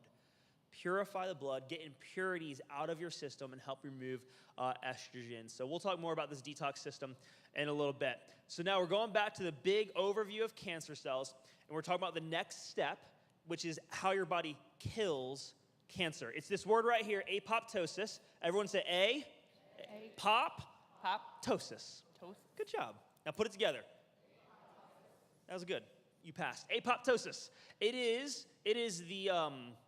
the programmed cell death. It is the way your body kills cancer cells. This next video I'm going to show you guys came out from the university right across the way over here, Wake Forest. Under a microscope, you actually can visually watch your white blood cells, your immune system, find a cancer cell and then kill it. And then when you watch it, the word apoptosis, it literally looks like the cancer cell is just bursting. Your white blood cells just pop it. It's literally what happens inside of your body when your body kills abnormal cells. This is out of Wake Forest University. So the white circle, you'll see a yellow, that one right there, that's the cancer cell. The little ones are white blood cells. They come around it, they gang up on it, and they kill it. Yay. The bottom left, you'll see another one. Down in the bottom left, that yellow arrow, that's the cancer cell. The white blood cells get her out, pop. Apoptosis. Cool, huh? Apoptosis. Programmed cell death. This is what you want your body to do on a daily basis, yes? We want our body's white blood cells to kill it. There is a gene. All of us have this gene, and it is this gene's responsibility that when it is turned on, it will tell the white blood cells to kill cancer. What we know, and the medical research is showing us, is that some people, especially people who get diagnosed with late-stage cancers, their body has a decreased ability to turn this gene on. The gene is called P53. You can write that down if you want to. You can Google it later. This is the book. If you're into the research and the science, you want to read this stuff, it's amazing. But P53 is the gene responsible for killing and turning on the body's ability to kill bad cells. Right? P53. So here comes the question. How do I turn my P53 on? Yes? How do I turn it on? There's two things I'm going to show you, just 2 steps of what you can do to turn it on. And I'll show you some foods that will also help you turn on. The first one's actually a vitamin. The vitamin that comes from the sun. What is it called? Vitamin D3. Vitamin D3. Every single person in this room should be getting their vitamin D3 levels tested. Next time you go to your doctor, if you haven't got it tested, next time you go, just ask him or her to test it for you. More than likely, they will do it for you, no problem, but sometimes you got to ask. Who here's had it tested before? Okay, so we got a bunch of people. Next time you see your doctor, ask them to run it and test it. Here's why. Vitamin D to a couple of different cancers. The first study comes out of Harvard as well as many other organizations and links higher vitamin D levels to lower colon cancer risk. The analysis included over 5,700 colorectal cases and 7,100 controls from the U.S., Europe, and Asia. Now, typically, vitamin D recommendations are based on bone health. In the study, those with vitamin D concentrations considered deficient in those parameters had a 31% higher risk of colorectal cancer. Those that had concentrations above the bone health recommendations were linked to a 22% lower risk. Colorectal cancer is the 3rd most common cancer and 3rd leading cause of cancer-related deaths in both men and women in the U.S. And now research out of San Diego is showing a similar association between vitamin D blood levels and breast cancer. The National Academy of Medicine recommends vitamin D blood levels be 20 nanograms per milliliter. But the recent study is now suggesting levels be nearly 3 times that. The findings show that people with blood levels about 60 nanograms per milliliter had 1/5 the risk of breast cancer compared to those with less than the recommended 20 nanograms per milliliter. One of the principal investigators said to reach that level of 60 nanograms per milliliter, one would require supplements of about 4,000 to 6,000 international units per day, or less than that with moderate sun exposure. He also stressed the importance of testing. This is the key. I test, I don't guess, right? I test, I don't guess. What that means, you can actually test your vitamin D levels. And I'll tell you again, make sure you guys are getting this done. So here's your numbers, right? Here's the recommendation, what the research is showing, where you can actually get high levels of this stuff to even help prevent things like cancer, even heart disease. They even use this stuff to treat breast cancer. So right here, 70 to 100, right, is where you want to live. I usually recommend personally for my patients, or even for myself, I try to keep mine between 70 and 90. Right? I've even seen some good research say, hey, 60 is a really, really good number to shoot for. So get your numbers tested, and that's what you want to go for. What they say is if you're over 30, then you're good. Right? Over 30, you're fine, which is technically true. You're not going to get rickets, but if you can get your number up to that 60, 70, 80 range, now you know your immune system is working. You're triggering P53. That's the gene that kills bad cells. Good? So we want to get that number up. If you have been prescribed this, anyone seen this before? It's a prescription vitamin. Okay, I'm going to help you. Don't get mad at me. Don't get mad at your doctor, not me. Okay, I'm just the messenger. So this thing right here, if this looks familiar, it's a green pill, and it's a 50,000 units of vitamin D that you take once a week. Sound familiar? All right. So technically, what you got prescribed was this word right here, ergocalciferol, and it's not actually vitamin D3. It is a synthetic vitamin called vitamin D2. It is a fat-soluble, synthetic, toxic supplement. And if you take it on a long-term basis, the research shows it will lead to something called fatty liver. Fatty liver. Okay, so here's how I'm going to help you. Number one, don't go yell at your doctor. Just tell your doctor. Ask him the question, hey, doc, you tested my vitamin D3. You prescribed me vitamin D2. And then just period. And he's going to go, hopefully he'll learn something. But just help him understand and help yourself understand vitamin D2 does not become vitamin D3. Go get yourself a good vitamin D3 supplement. This is the one that I take. It's the one I recommend because I've seen this thing work on blood levels. I've had people come in and their vitamin D levels have been in the teens, 15, 16, and we're able to get that number up. All right, so vitamin D3, ours has probiotics in it. The probiotics are there to help your body absorb the vitamin D3. Here's my blood levels. Last time I ran it, mine was an 89. Like I said, I try and keep mine between 70 and 90. I know this stuff works. So here's kind of the recommendation. Minimum 5,000 units a day. So if you get this, it's just one a day. You can take this thing at any time during the day. Right? In the winter months, the fall and winter, usually around Halloween, right? Halloween all the way through about my birthday in February. That's usually the time when I might not be eating the best, right? Halloween, Thanksgiving, Christmas, New Year's, and then January, you just skip January, then February, birthday. So I take a little extra vitamin D. Coincidentally, it's also what we would call the flu season. And there's a lot of good research that shows that vitamin D is very effective at helping your body prevent and battle the influenza virus. So vitamin D3, get that. Here's some other ways to build your strong immune system.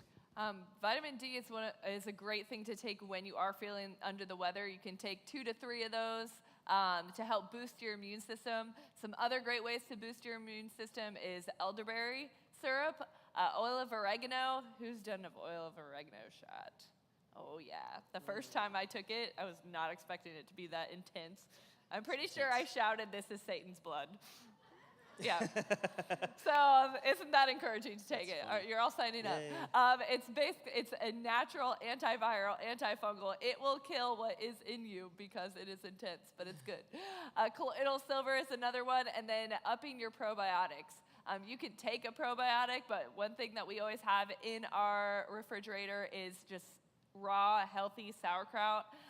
The brand that we get is Gnomestead Hollow from a little store called Let It Grow off of Country Club. But probiotics are found in really good sauerkraut. So you can actually take 4 tablespoons of sauerkraut and it's almost the same of like a bottle of probiotics or something crazy like that. This is just our health cabinet. Anytime one of our friends is feeling under the weather, we literally tell them to come over and just line up all the things. Said, you are going to get better. Even with our team. If you're a team member, raise your hand. And then keep your hand raised if you've been to our house and we've given you 1,000 things. I love it.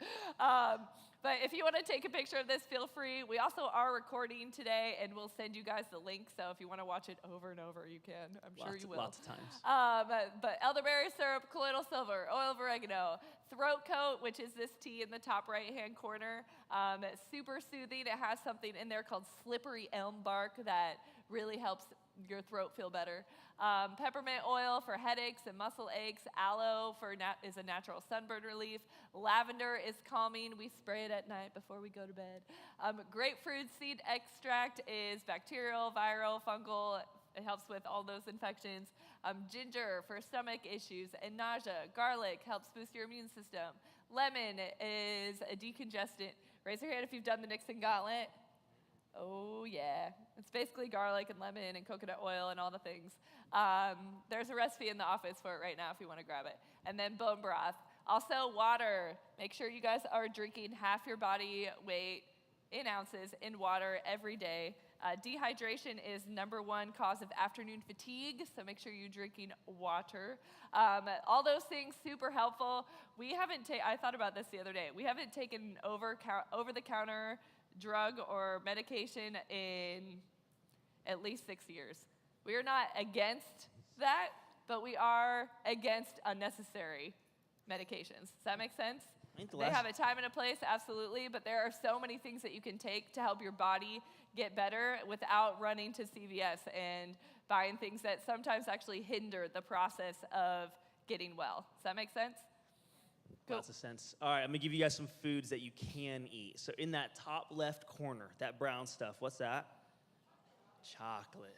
All right, so here's the quality. He said I can eat chocolate. I'm like the cow. All right, so here's the deal. When chocolate, cocoa, the cacao bean is loaded with antioxidants. If you're going to eat chocolate, you want to see a number on it, on the front of it. It'll say what percentage of the chocolate is the dark, unprocessed cacao bean. 75% or more. That's what you want. Got it? 75% or more. So you can find this stuff at Trader Joe's has it, Whole Foods has it, but look for that. I'm going to go through a couple of these. Berries are best, right? When you're consuming fruits, we know that berries are best because they're loaded with antioxidants. It helps your body in the redox process of creating a strong immune system. On the bottom here, this is for all the men. We talked about women earlier with breast cancer. The male version of that is what we call prostate cancer. Tomatoes. Tomatoes are your friend. That's why I eat pizza. Tomatoes are your friend. The word is lycopene. Lycopene. You said that great. Lycopene is the ingredient in there that helps prevent things like prostate cancer and gains you prostate health. Men eat tomatoes. All right, a couple other ones on here. We have the citrus. Marissa talked about that. This bottom left one. Who knows what that is? Yeah, y'all smart. Good job. You guys are smart. Who knows the active ingredient in turmeric that helps, not you, Pearl, that helps fight cancer cells? Show me a hand. Go. Nailed it. Oh, snap. Y'all are real smart here. Which one you want? Don't take both. All right, chopstick. All right. Curcumin, let's talk about this. So write these 4 down. Write your downers. 4 things that you can do on a very consistent basis, some would even say on a daily basis, you can do to help apoptosis. Remember, apoptosis, programmed cell death. Matcha green tea. It's special green tea from Japan. Matcha, and you're supposed to make it with a whisk, some people say. But matcha green tea, you get this stuff at Trader Joe's.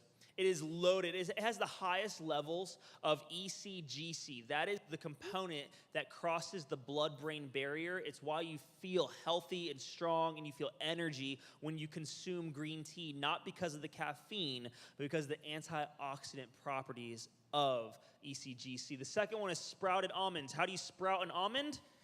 Same way you sprout grass. You just water it. Water it.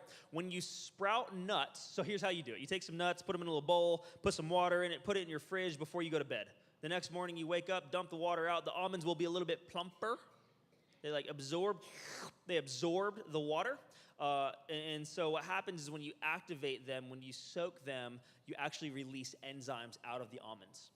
It's known to help your digestive system. It also helps your immune system, and the healthy fats in almonds help trigger the P53. Third one is olives, just because of the healthy fats in olives. And the last one there is curcumin. I'm going to show you a really cool video of how curcumin, some people say curcumin, some people say curcumin.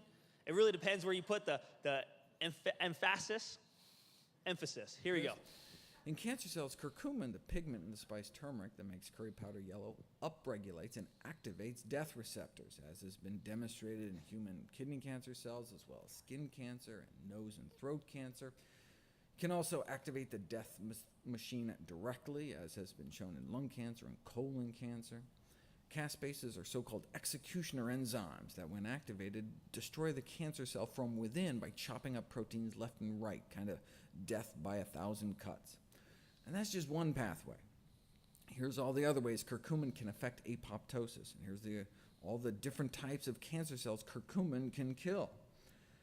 But it tends to leave normal cells alone for reasons that are not fully understood. Overall, this review showed that curcumin can kill a wide variety of tumor cell types through diverse mechanisms. And it's because curcumin can affect numerous mechanisms of cell death at the same time, it's possible that cancer cells may not easily develop resistance to curcumin-induced cell death like they do to most chemotherapy. Furthermore, its ability to kill tumor cells and not normal cells makes curcumin an attractive candidate. For supper? For supper? Here's your warning. So one time, this is a few years ago, in the old house, remember this? Marissa made this amazing... I'm so sorry. She made French onion soup. It was so good. It was a cold fall evening, and we're gonna have French onion soup. And I'm learning about all these curcuminoids. I'm gonna kill cancer cells in my body. So I went into the cabinet. I grabbed the orange powder, the curcumin. I took the the lid that stops it all from coming out. I took that off, and I just whoom. I said, "We're getting healthy, babe. We're killing cancer cells, babe." It was disgusting. I ruined dinner. We couldn't even eat it. When I sat there, I'm like, oh my God, this is so good. I never throw so food bad. away. It was so bad. It was so bad. So it's actually really, really kind of it. hard to eat enough curcumin. Yeah, don't do that. Don't do that. Turmeric powder. I actually take this stuff, and I do recommend to our patients to take this stuff in a vitamin, in a pill form. You don't really want to take turmeric. You really want to take curcumin. That's the word we were talking about. That's the active ingredient. Get yourself a curcumin pill. This is the one I use. It's called Daily Defense, and I take it daily to defend against abnormal cells. Make sense? So that's the P53 gene. If you do add it to your food, just like a couple dashes. Just don't get mad at me if it tastes bad. Over It tastes the top. like mustard. So that's the cancer stuff. Here's the deal. I got a book to give away. It's called The Cancer Killers. There's a lot more that goes into the cancer world. This is not for everybody. This is for someone who maybe has a friend, a loved one who might be going through. Here you go, Keenan. This is for you. I love you. All right. Help her. Okay? All right. But you can teach, you can show people this stuff. You can help your family, help your friends. You're just educating them and showing them what you've learned. Now we're going after the brain cells. The brain cells. My favorite part about the brain is it's all about the gut and brain connection. Y'all know the gut-brain connection. Take your right hand, pat it on top of your head. Ready? Right hand, pat on top of your head. Left hand on your belly and rub. Go. And now switch. Who's got it? Who's got it? Good job. Help her. Good. You help him. Okay. All right. This is the gut-brain connection. What you put into your gut affects your brain. What you put in your gut affects your brain every single time. Here's the good news. Let me come to you with good news. Most of us in this room are in the generation that they are calling the Alzheimer's generation. That's not a good generation to be part of. The Alzheimer's generation, we all know people who've been affected by it, whether they call it Alzheimer's or dementia or Parkinson's, early onset, all the different language that we use with it. We're losing our cognitive function. What the research is now saying, which is different from what it was saying 10 years ago. 10 years ago, they said, oh, it's genetic. It's just genes. It's in your family. That's how it happens. It's just genetic. The diagnosis has gone through the roof, and they're saying, no, no, no, no, no. Genes don't change that fast. It's not genetic. Genes don't change that fast. There's no way. So what they're looking at is the incidence has gone up, and they're saying it's not genetic. It's the same thing. Just like we're talking about cancers, the vast majority of it is it's all lifestyle induced. It's the gut-brain connection. Here's the deal, though. Most of us in this room don't have Alzheimer's right now. We don't have dementia right now. Maybe we don't have Parkinson's right now, but maybe we're dealing with some of this stuff. Maybe we're dealing with some brain fog, right? Maybe a little bit, we kind of deny it, but a little bit of, I walked into the kitchen and I forgot what I came in here maybe for. I don't know. All right, so here's the deal. They're saying about 20 years is what it takes for us to find amyloid beta proteins on the brain scan. Then we diagnose it. But 10 to 15 years before that, we're looking at atrophy of the brain, and then just 5 years into it, this is where we're seeing the brain fog, the memory loss, a little bit of cognitive decline. This is where most of us are, so here are the things that we can do to help save your brains. Neurogenesis. Genesis, in the beginning, right? The formation of neuro means nerve or brain cells. Neurogenesis is the formation of brain cells. Years ago, I'd say prior to about 2000, a lot of the medical schools and even a lot of the education that I was receiving, even in undergrad, was teaching that your body can heal, but your brain cannot, right? Once you suffer brain trauma, it's done, and you can't undo that. What we're seeing now over and over and over and over again, your body can heal, including your brain. Your brain cells. You can create new brain cells. This doctor right here is leading the way. Write his name down. David Perlmutter. He's a medical doctor, a neurologist. He's down in Florida, is where he currently resides. You don't need to go visit him, but he's down in Florida. But David Perlmutter, he's leading the way in the research and the study of neurogenesis. His book, Brain Maker, walks through a lot of the science behind what I'm going to teach you right now. So there's a couple ways to stimulate neurogenesis. One is what a lot of us, raise your hand if you're a patient. Raise your hand if you're a patient. You guys are already doing this, and y'all probably didn't even know it, right? Some of y'all just came in for like shoulder pain, neck pain, right? And you're getting the benefits of this because every time you get adjusted, you stimulate what's called the vagus nerve. Vagus nerve, not like Las Vegas, it's spelled different, vagus. It's a cranial nerve that comes out of your brain, and every time you stimulate it, you stimulate the gut-brain connection. Every time you get adjusted, that nerve is stimulated and it helps to enhance cognitive function in your body. The second way is to increase this stuff. BDNF stands for, you don't have to memorize this, brain-derived neurotrophic factor. BDNF. For short. The higher levels of that equal less brain fog, less dementia, less Alzheimer's risk, less Parkinson's risk. So the question becomes, how do I get more of it? How do I get more of it? We simply go to the gut-brain connection. So here's what you want to start putting into your body to increase BDNF. Number one right here, I'm actually going to start on the right side, the daily dose of DHA. Quiz time. Who knows what DHA is? All right, I'm going to teach you guys know what this is because you guys have seen this before. EPA and DHA are found in omega-3s. Nailed it, girl. Good job.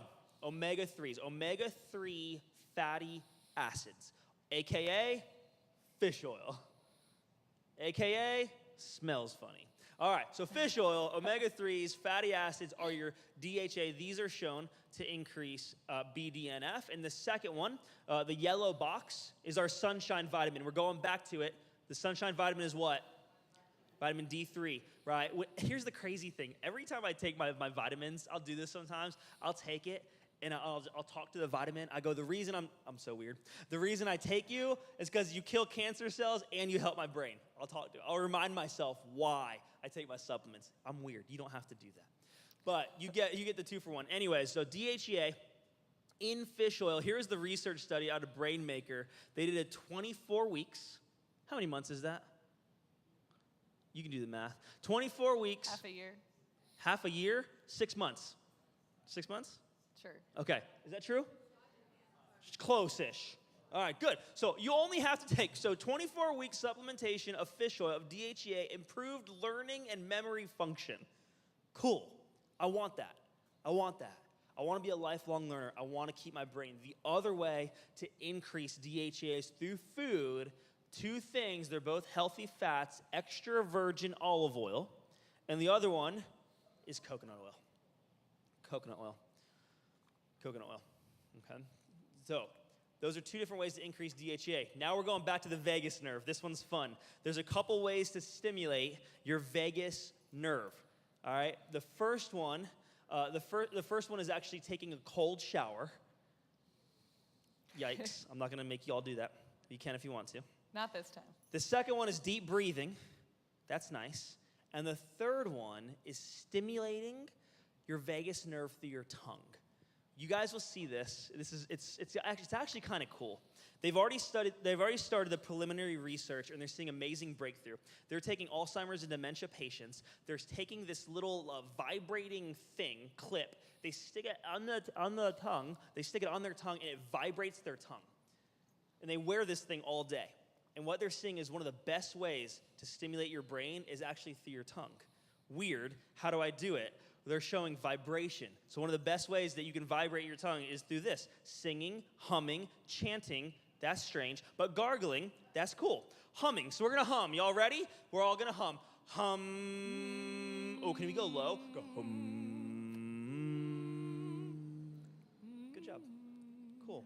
All right. You sound great. There's a doctor, one of the medical doctors, the neurologist. He requires 2 things of his patients. If you want to be one of his patients, well, first you have to have brain issues. Okay, so you go to him, you say, Doc, I really want some help. He goes, all right, here's what we're going to do. Initial consultation, give me your history. He goes, before I see you next time, there's 2 things you must do. You have to, 1, sign up to sing in a choir, and number 2, go get dance lessons.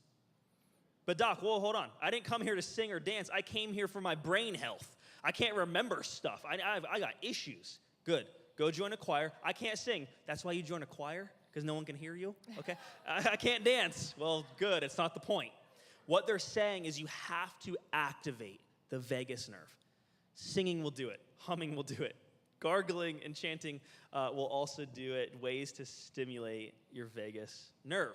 Here's some of the other ones. And y'all can take a picture of this one. I'm going to go. Here's the cool part.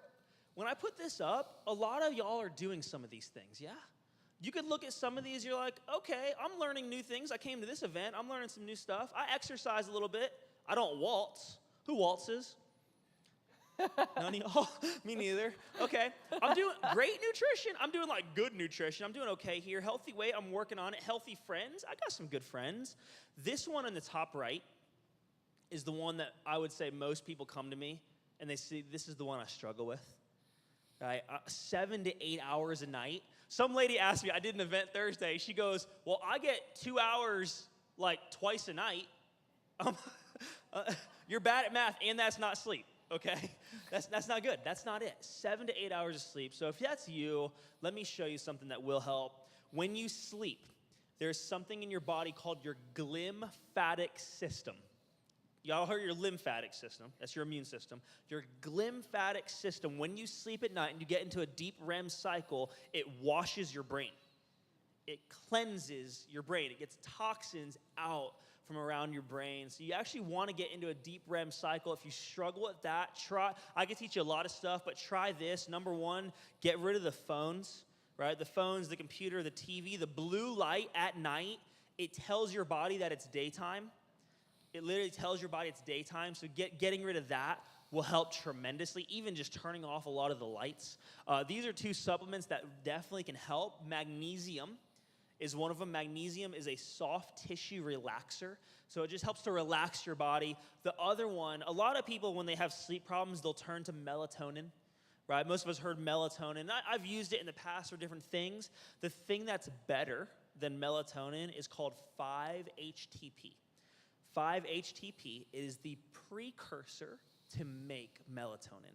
So essentially, it is the non-addictive, non-habit-forming version of melatonin. Is that helpful? So for anyone out there who just struggles with sleep, I definitely recommend those 2 things. Because you want to get sleep, it will help your brain. So singing, and humming, Chanting. and waltzing, and chanting are exercise for the brain, but you also want to exercise the I body. chant when I watch football. Is that chanting? That's good. Keep That's not chanting. chanting. I don't know what chanting Unfortunately, our lifestyles right now, our culture does not set us up for success when it comes to exercise. We sit in our cars on the way to work, and then we sit at work, and then we sit in our cars on the way home to work, and then we sit at the dinner table, and then we sit for 50 hours in front of the TV, and we're not moving. So, Dr. J, where's Dr. J? She's right there. Everyone clap for Dr. J. 'Cause she's Dr. amazing. J. Woo! So everybody stand up. Oh. Because it's cool to talk about things, but it's also cool and better to do them. Uh-oh. So it's just going to be 30 seconds. No one freak out. You want this? We're not going to pull off a Jillian Michaels workout. But Dr. J is going to walk us through what we're going to do just for 30 seconds. No burpees. We are going to do a simple squat. So what that looks like is you're going to stand with your feet about hip width apart, and then you're just going to practice sitting back in your seat. If you have bad knees and your knees hurt, then I'm going to have you do calf raises instead. So bad knees, you're going to do calf raises. Otherwise, if you can bend back, we're going to try to practice sitting down in that chair, and we're going to come back up. I believe we said it's a 30-second burst. 30 seconds. So we're going to try to do as many as we can in 30 seconds. Ooh, yeah. And Dr. Nixon wants you all to count how many you do. Movement. He's competitive, if you guys didn't know that, very Movement competitive. and exercise for the brain. Guys ready? All right. Here we go. Yeah, there we go. Go. Okay. Sorry. You can do 5 more seconds. Good job, you guys. Keep moving and see if you can go a little bit faster. You guys look good.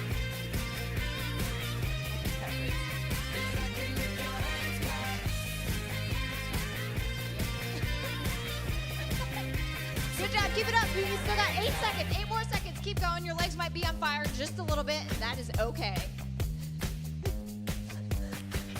Good job, y'all.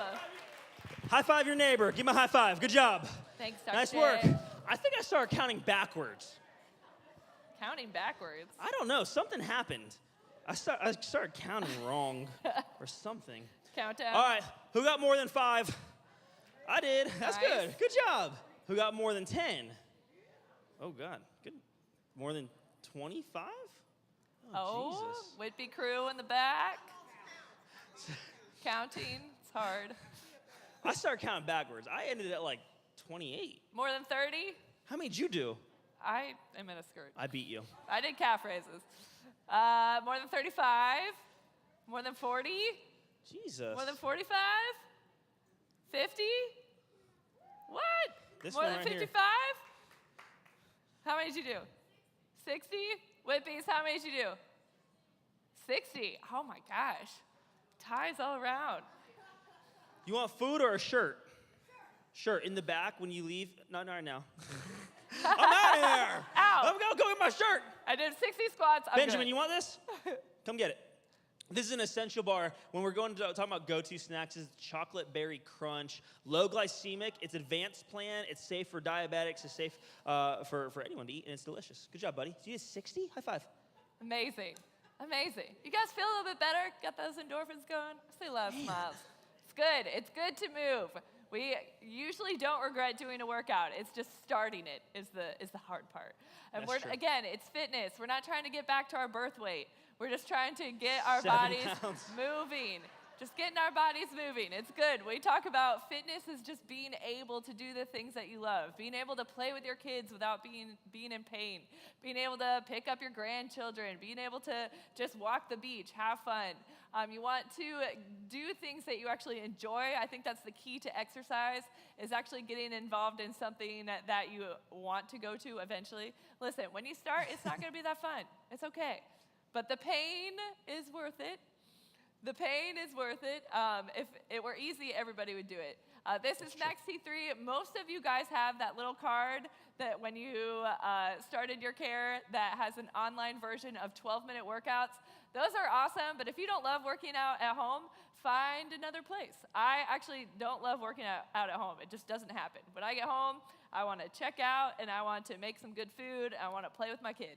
I don't want to exercise. So for me, we go to Cycle Bar downtown, which is like a bike thing. We actually go biking outside. We also go to Top Tier Fitness on Tuesdays if you ever want to join us. So do things that you enjoy. I like working out with other people because we can high five at the end, and I get a better workout when people are around me keeping me accountable. Yeah? Yeah. Cool. So, but if you're like, I don't even know where to start, just start with like 100 push-ups at home. That's too much. Like John's doing that 100? right How now. about one? Do like 10. Start with one. Try 10. I don't know why I said 100. Who is this girl? I'm really going from 0 to Jesus. literally 100. I'd like to see you do 100 push-ups. Go. John just did 160. So Janelle, who's been doing the workouts, inspired him to do over 100 push-ups a day. I guess that's why that number's in my head. And it's like doing over 100 daily, which is crazy. You don't have to do that. Just, start moving. Go for a walk.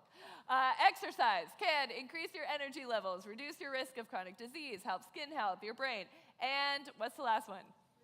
Sleep quality. I know for me personally, when I am not exercising, I lay in bed and my mind races and I cannot fall asleep and my sleep quality is poor. It is all connected. It's the 5 essentials. This one helps this one helps this one. So when you move, you get better quality of sleep. So yes, sleep and mood is awesome. Magnesium is amazing. I've taken both of those. Exercise is amazing for your sleep quality. So start walking, strolling, high-fiving, skipping, waltzing. You don't have to do 100 sing push-ups. while you do it. Start moving. Nothing will work unless you do. Our girl Maya Angelou, I love this quote because, again, it comes up to us. It's our action steps. It's what we do in the daily when a bunch of people aren't around us. It's the small decisions that we make for ourselves, knowing that we're worth it to move, knowing that we're worth it to take the action step to meal plan. It's the daily small decisions. Beautiful. That's the brain health section. That's the Brain gut-brain health. connection. Good there. That's the healthy fats, the omegas, the vitamin D. We're taking care of our brains. Alzheimer's and Parkinson's and dementia is not purely genetic, right? So we're taking those action steps. Next thing we're going to walk through is blood sugar. Y'all come up here. This is the best way that I know how to explain this, because what happens is people will say, well, Dr. Nixon, sugar gives me energy, right? Which is true. You can nod your head. Is that true? Yeah, like I eat sugar and I'm like, cool, I have energy. This is good. So here's how are we gonna do this? Do you want me to throw them? No, I really want to throw them. You stand right here, don't fall, and Dr. T, you stand right here. This is good. Okay, so what happens is we came to an event, and so we're eating a little bit better than we used to. We're still eating some bread and stuff, and so it's breakfast. I'm used to like eating toaster strudels. Y'all remember those? You don't remember that? I grew up on that stuff. So I don't eat that no more. So instead, I'm going to do like oatmeal, right? Because like oatmeal's better because fiber or something anyways. And so you're like, okay, I'm going to eat my oatmeal. And so what happens is you ingest some grain that turns into sugar, and your body catches it, and then it eats it, and then it utilizes it for energy. Do energy. No, you have to hold it. Yeah, keep it in your hand. All right, and so energy, yay, like that's cool. Okay, now the day is going on, and now you're at lunchtime, and you're like, oh man, I forgot to pack my food, so now I'm gonna eat like a peanut butter and jelly sandwich. We got the peanut butter and the jelly and the bread, and we got a little bit more sugar. And so your body can take some of it, it catches it, and you have a little bit of energy. Go ahead, yeah, good, okay, cool. So now it's Friday night. I keep picking on the Dixie Classic. I shouldn't. But what happened was you found the donut burger. Because one of your friends said that there was a donut burger. And so you're like, oh my God, I want this stuff. And so what happens is you start eating all this sugar from the fair and the pineapple drink. And then dessert comes. And then you found death by chocolate. And now all that stuff that was, yeah, go ahead, fall down. That was energizing your body is now killing your body. This is sugar. Clap for them. Good job. All right. Good job. Way to go. Way to go. Way to go. Okay. Nicely done. Don't trip on this. Thanks, T. Thanks, Dr. J. All right, but so this is the sugar process, right? Because like, oh, I eat a little bit of sugar and like I feel like this energy. What happens is it's not even the type of sugar. It's really just the amount Okay, it is the amount of sugar that we're consuming. Your body cannot keep up with it. I'm gonna walk through this. This is a good video talking about the reversal of diabetes. Behind really allowing patients to take control of their health and reverse out of this disease. And I just think step one, I really wish would be a complete consensus that reversal is a thing. It's possible. I think that we could get agreement from all aspects of experts in nutrition and chronic disease management on that. And we just need to push that into the public arena so that people can be aware, not only the people who are suffering from type 2 diabetes, but the healthcare providers who are taking care of them. I think. So this is Dr. Sarah Hallberg. She's leading the way right now as the medical lead, the medical head on reversing type 2 diabetes. Because a lot of doctors were trained, and even today, a lot of even good medical doctors will say, once you have diabetes, once you have type 2 diabetes, you're going to be diabetic for the rest of your life. And they're just communicating this to their patients. So what happens as a patient, right, you're like, hey, doc, I got diabetes. Well, hey, you're going to have it for the rest of your life. You're like, well, I guess that means I'll have it for how long? Here's the deal. The voice you listen to will determine the outcome that you experience every single time. Every single time, right? And so she's saying, no. We know better. We know the research. We know the body's good. We know God created the body to heal. I've seen it in patients be able to reverse their diabetes, and we're not going to allow all these other people to be victim to a diagnosis that a doctor delivered. Instead, we're going to teach them how to take care of their body, how to take care of their temple. So this is one of the best research articles she's ever done. She took almost 300 type 2 diabetics, said, here's what we're going to do. We're going to put them on the advanced plan, something just like it, low carb, high fat. 94% of them got off their insulin. All they do is change, it's just changing up some lifestyle changes, right? And so she's the first medical doctor to step out and say, we're not just going to keep putting them on metformin. We're not just going to keep spending. We're up to $4 billion is what the diabetic industry costs us as a country. $4 billion. We're not just going to keep putting them on insulin. We're not going to keep telling them they have to have diabetes forever, because that leads to neuropathy, leads to gangrene, leads to us chopping off their foot, leads to kidney disease. Then they're on dialysis for maybe 3 months, maybe 3 years, and then they die. That's not the life that they're actually created to live. She's the one stepping out. So she's getting a lot of, obviously, pushback from her colleagues, which is fine, but she doesn't care because she has the research to back it up. But it is the lifestyle changes. So if you're in this boat, right, or maybe someone else in your family has been diagnosed with diabetes, or maybe like myself, my dad was diagnosed with type 2 diabetes. My dad ultimately reversed it. I'll talk about him in a little bit. But these are the steps to take. So number one, we talked about getting rid of sugar. Now we're getting rid of the thing that turns into sugar. This is the bread. This is the grain. This is the oatmeal. This is the toaster strudel. This is the pretzel. This is the cracker. These are high glycemic index foods. Chips, biscuits, cakes, ice cream, dates, jasmine rice, potatoes, processed food, watermelon, and white bread. Oh no. Watermelon and white bread? Yeah, so both of those. You're getting rid of them. But here's where people run into trouble. They're like, all right, I'm going to get rid of those foods. But what happens as soon as you start getting rid of it, what happens? Your brain just starts craving it. Y'all have been there before, right? Or even when you stop drinking soda. Anyone in here a recovering soda drinker? Me too. I used to drink a case of Mountain Dew. And I remember when I stopped drinking it, you would have like these, it almost felt like withdrawal symptoms. You're like, I feel weird, I feel lethargic, I feel crazy, right? But what happens is actually the gut-brain connection working again, where the research is showing that sugar is 8 times more addictive than cocaine. 8 times. 8 times. No wonder you like it, right? No wonder you felt bad when you stopped drinking it. So, because one of the things it does, I'm going to teach you this, it triggers in your body your pleasure center in your brain. The pleasure center in your brain. It's called your amygdala. Everyone say amygdala. That was good. It's a place in your brain. It's part of your brain stem that triggers your pleasure center. And what happens is your gut will tell your brain, hey, I'm really missing out. I really want some sugar. And so I'm going to show you this video here in a second. Let me kind of explain what you're going to see. You're going to see 3 mason jars. Right? They're all full of yeast. The yeast represents the gut bacteria in your stomach. All right? And you'll have one mason jar that was fed sugar, one that was fed stevia, and one that was fed nothing. And what you're going to see is an example of the process that happens in your gut when you feed it sugar.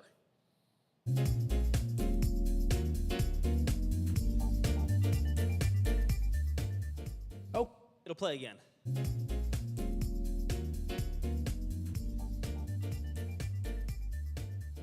Oh. So that's a time lapse, right? That's a time lapse about 15 minutes. And so what they're showing is that's the gut bacteria that craves sugar, tells your brain, give it to me. And when you feed it to it, when you feed sugar to your gut, it ferments, right? All the people in here who have ever baked bread, they're like, yeah, I know what's going on right there. We're making the bread rise, we're doing its thing. It's, all wonderful. It smells great.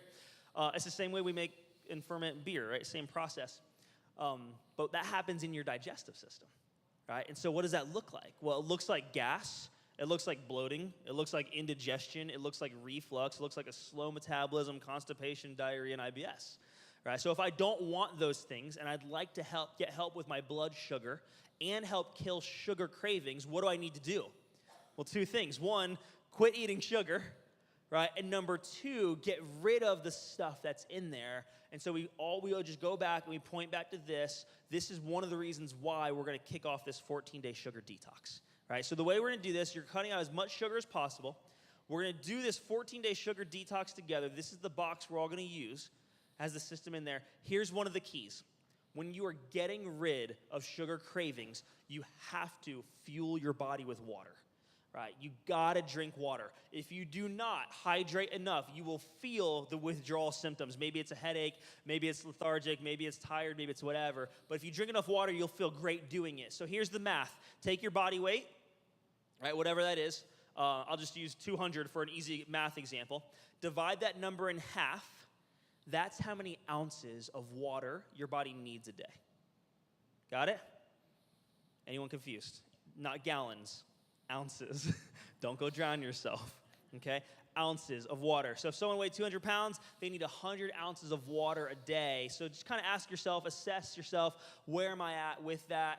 And if you're already doing that, anyone already doing half your body weight in ounces a day? Cool, so a handful. Here's the next challenge. Here's the next challenge that will also help your metabolism. Try and get all that water in before noon. I said challenge. I'm just saying, try it. Oh, nuh-uh.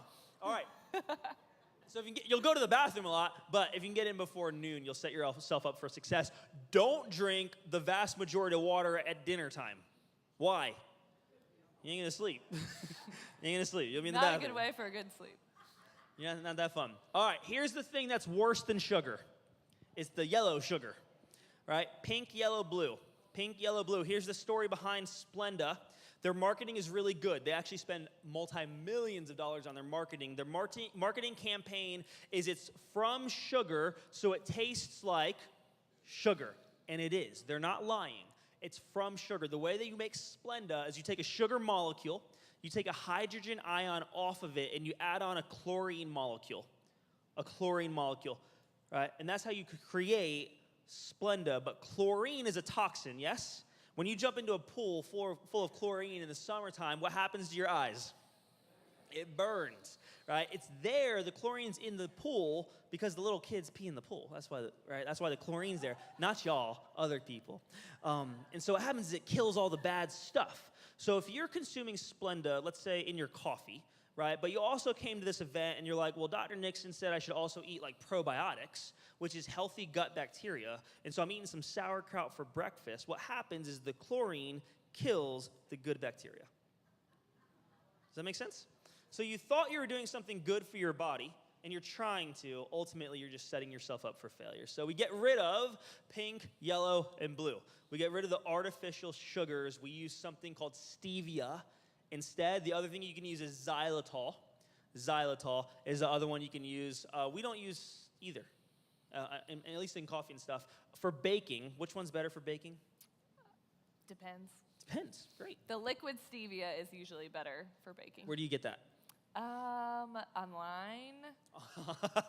Online. Where'd you say? What's the, Trader Joe's. What's the good Amazon. stevia? Is it You're Sweet such a Leaf? millennial. Sweet Leaf? Sweet Leaf. Sweet Leaf. Beautiful. All right, Fun fact, your taste buds can change in 14 days.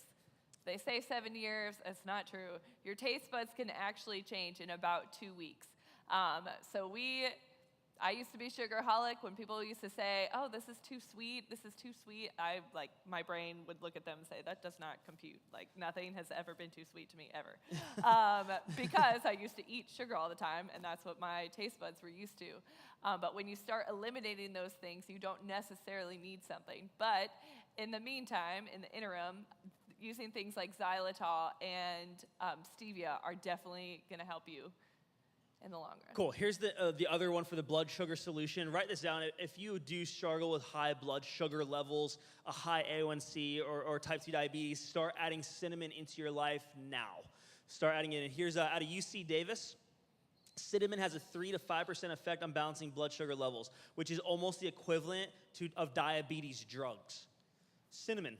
Interesting, right? Like when we say, let food be thy medicine, like we actually mean it.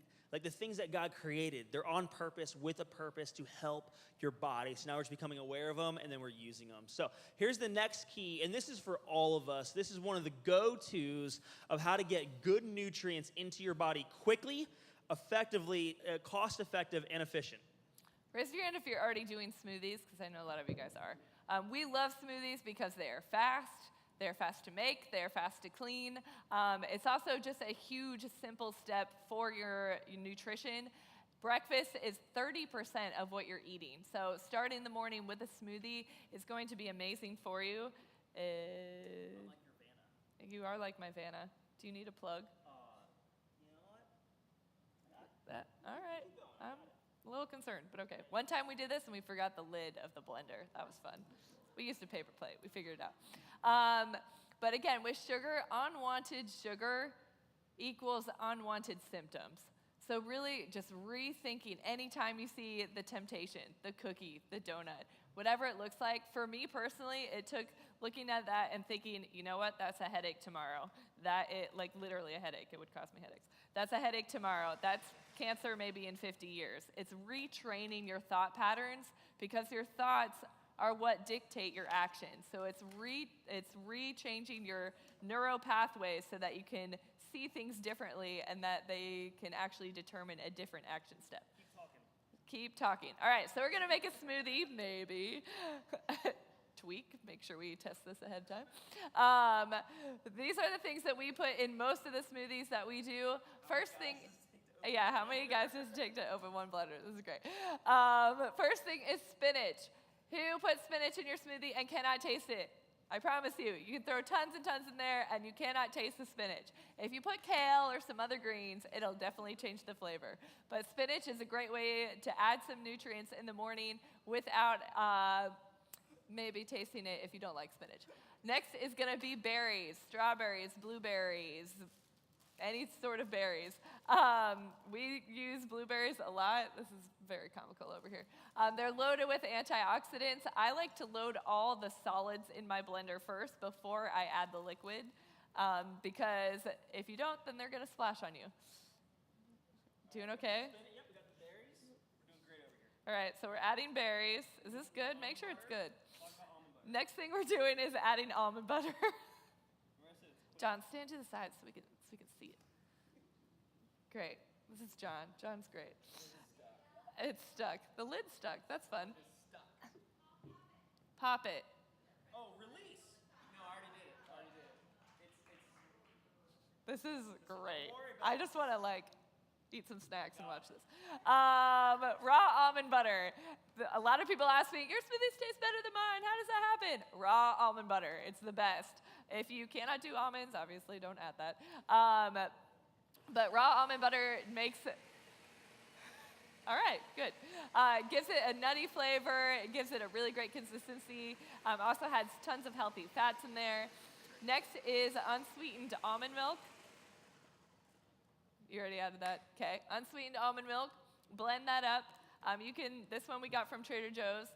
And then we add some grass-fed whey protein. So if you're doing a protein powder of any sort, you want to make sure that, again, the quality is high. It's from grass-fed cows so that you aren't getting any of those unnecessary antibiotics added in there, or to make sure that there's no artificial ingredients, artificial flavors or colors.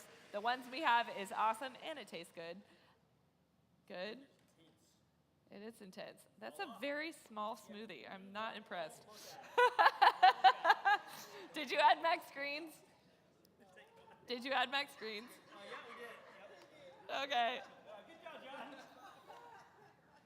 That's gonna feed no one. Despite this demonstration, smoothies are very easy to make. Great. You know what's really funny? Yesterday we were talking, I was like, well, I usually make the smoothie. He's like, no, you switch it, you talk about it, and I'll make it. You're welcome, everyone. Next time I'll just I do make not it. endorse the Ninja. You have to be a ninja to use the Ninja blender. That's Apparently. why. That's why. Sorry, normally we sample now Okay. because they're Did you delicious. talk about these things though? About the to. spinach. Okay, great. Anything else you want to say about that? That's excellent. You just Excellent. want to move on, not talk? Okay. Awesome. So this is the protein powder that does come in chocolate and vanilla. Again, it's from grass-fed cows. Our we do have a, next slide. For If you can't do vegetarians. dairy of any sort, we do have a plant protein powder. It's from like hemp seeds and all sorts of good things Pea that are protein. plants. Pea protein. It is pea protein. Huh. I think the whey protein tastes better, so I don't normally eat the plant protein.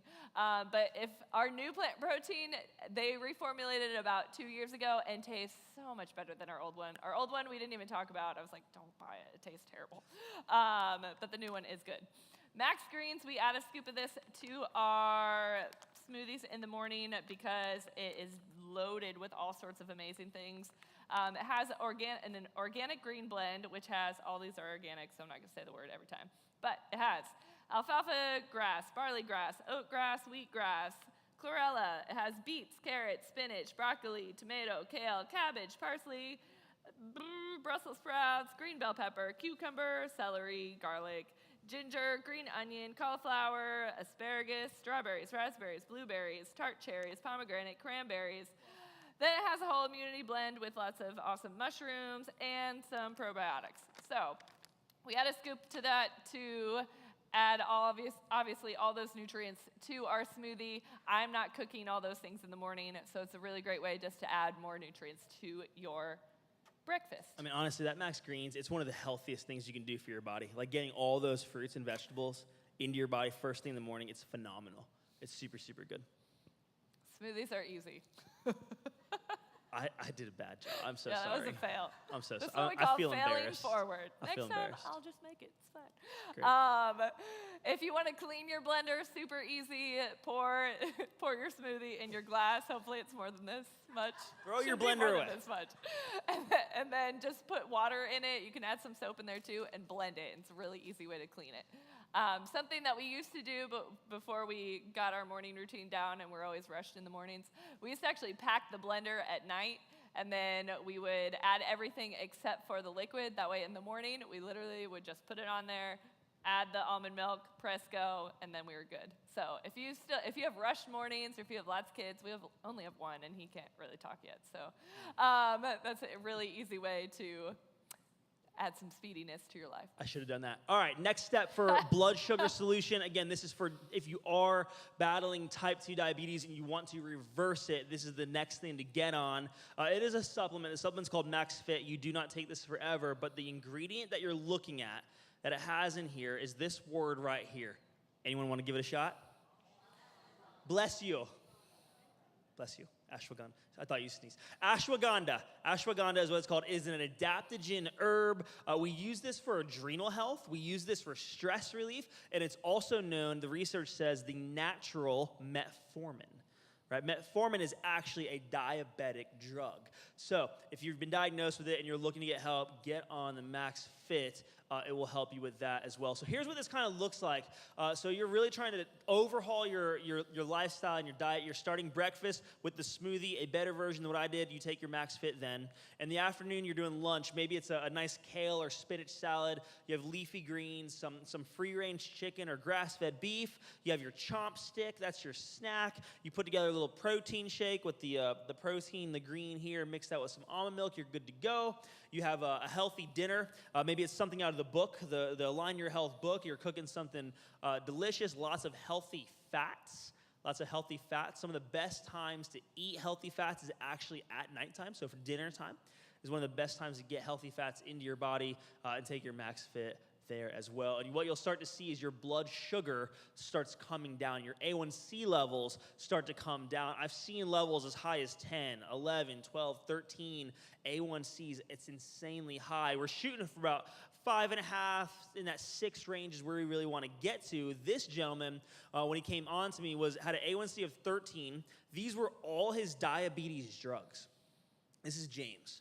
I mean, it's a lot, right? I mean, so almost, I think when I met him, he was almost 70 years old, was on metformin, on the insulin shots. We put him through the same process. Started getting him adjusted, started taking care of the nerves into his pancreas, started getting him on the max fit. He started moving, started feeling a little better. Energy comes up, weight starts coming down. He was able to get off every single one of those drugs and literally reverse. Yeah, you can clap for him. He's awesome. He's awesome. Here's another one of our patients who was able to do it. And you can see in her before and after. And one of the things she'll always talk about, and I love her story and her testimony, because you can see the before and the after. And you would look at that and say, oh man, that lady lost weight. Good for her. And she'll tell you time and time and again, it was never about the weight, right? The reason I take care of my health, it's not so I can look better in the mirror. It's so I can do the stuff I love to do. I don't take care of my body so that my friends think I look healthier. It's so I can do the things God's called me to do. When I have my health, I can do that stuff. And so she loses all this weight, reverses diabetes. Her and her husband did it together, because it's better together. It's better together. It's so much better together. Did that, and now she runs triathlons for fun, because she's like, I feel amazing. I have my health back. I have my life back, and I can do that stuff. I got another multiple triathlons a year, like a lot. It's awesome. Multiple triathlons a year. It's so cool. And again, at the end of the day, and we'll talk about this more, but it's when you have your health, you can do the things you love to do, more so things God's called you to do. And the only reason I say that confidently is because I saw my dad do it. Right? Some of y'all have heard part of my dad's story, but I was young. I was in high school at the time. He was in his 40s, I think 40, 45 years old when he had his first heart attack. 6 months later, his second heart attack, quadruple heart bypass, high blood pressure, type 2 diabetes, high cholesterol, over 100 pounds extra weight, smoked 3 packs of cigarettes a day. That's the lifestyle that he led, and that's the lifestyle I grew up in, right? And we just thought that's what normal life was. My dad was a busy entrepreneur. We just got stuff done, and that's just the life he led. But after his second heart attack, he had a decision to make, right? And his doctor sat down with him. He goes, hey, Mr. Nixon, you're either going to continue doing the same stuff and continue to get sick, and ultimately you're not going to be around for your family. You're not going to be around to see your kids grow up. You won't be around for your grandkids, or you can make a change. The change will not be easy. It will not be easy, but it will be worth it. And so my dad did. He changed the way he ate. He quit smoking. He lost over 100 pounds. He reversed high blood pressure, reversed type 2 diabetes, got off his cholesterol meds, and to this day, I got my dad back. Right? And I love it. It's amazing. Yeah, he's the reason I do it. But this is the one. This is the one right here. It is the number one cause of death in our country as far as disease processes goes. It is heart disease, cardiovascular disease, strokes, and heart attacks. My dad went through 2 of them. Some people are not so lucky. So I'm going to teach you guys what this looks like. We look at a heart attack. We say we have this buildup in the blood vessel walls. We call that a blockage. It creates a clogged artery. And when you have a clogged artery, it creates a heart attack, right? A heart attack. My heart actually needs the blood supply. So the research says this is the key to overcoming, preventing, and reversing heart disease. The word is inflammation, right? Y'all have heard this word before, yes? Inflammation. Well, how does inflammation affect my heart? Here's the beautiful example of it. I know I've been harping on this all morning, and I'm going to do it again. It's sugar. It's sugar, it's sugar, it's sugar. It's the leading cause of inflammation. Here's what happens. When you consume excess sugar, it goes into your bloodstream. And imagine like little crystals or like little shards of glass going through your artery walls, and they nick the walls, like little scratches, little cuts here and there. What happens is your body says, well, those don't belong there. I'm going to do some patchwork, and it uses cholesterols. What'd I just say? Cholesterol. Oh, you got it, yeah. But you got it. Cholesterols. cholesterol is what we call them.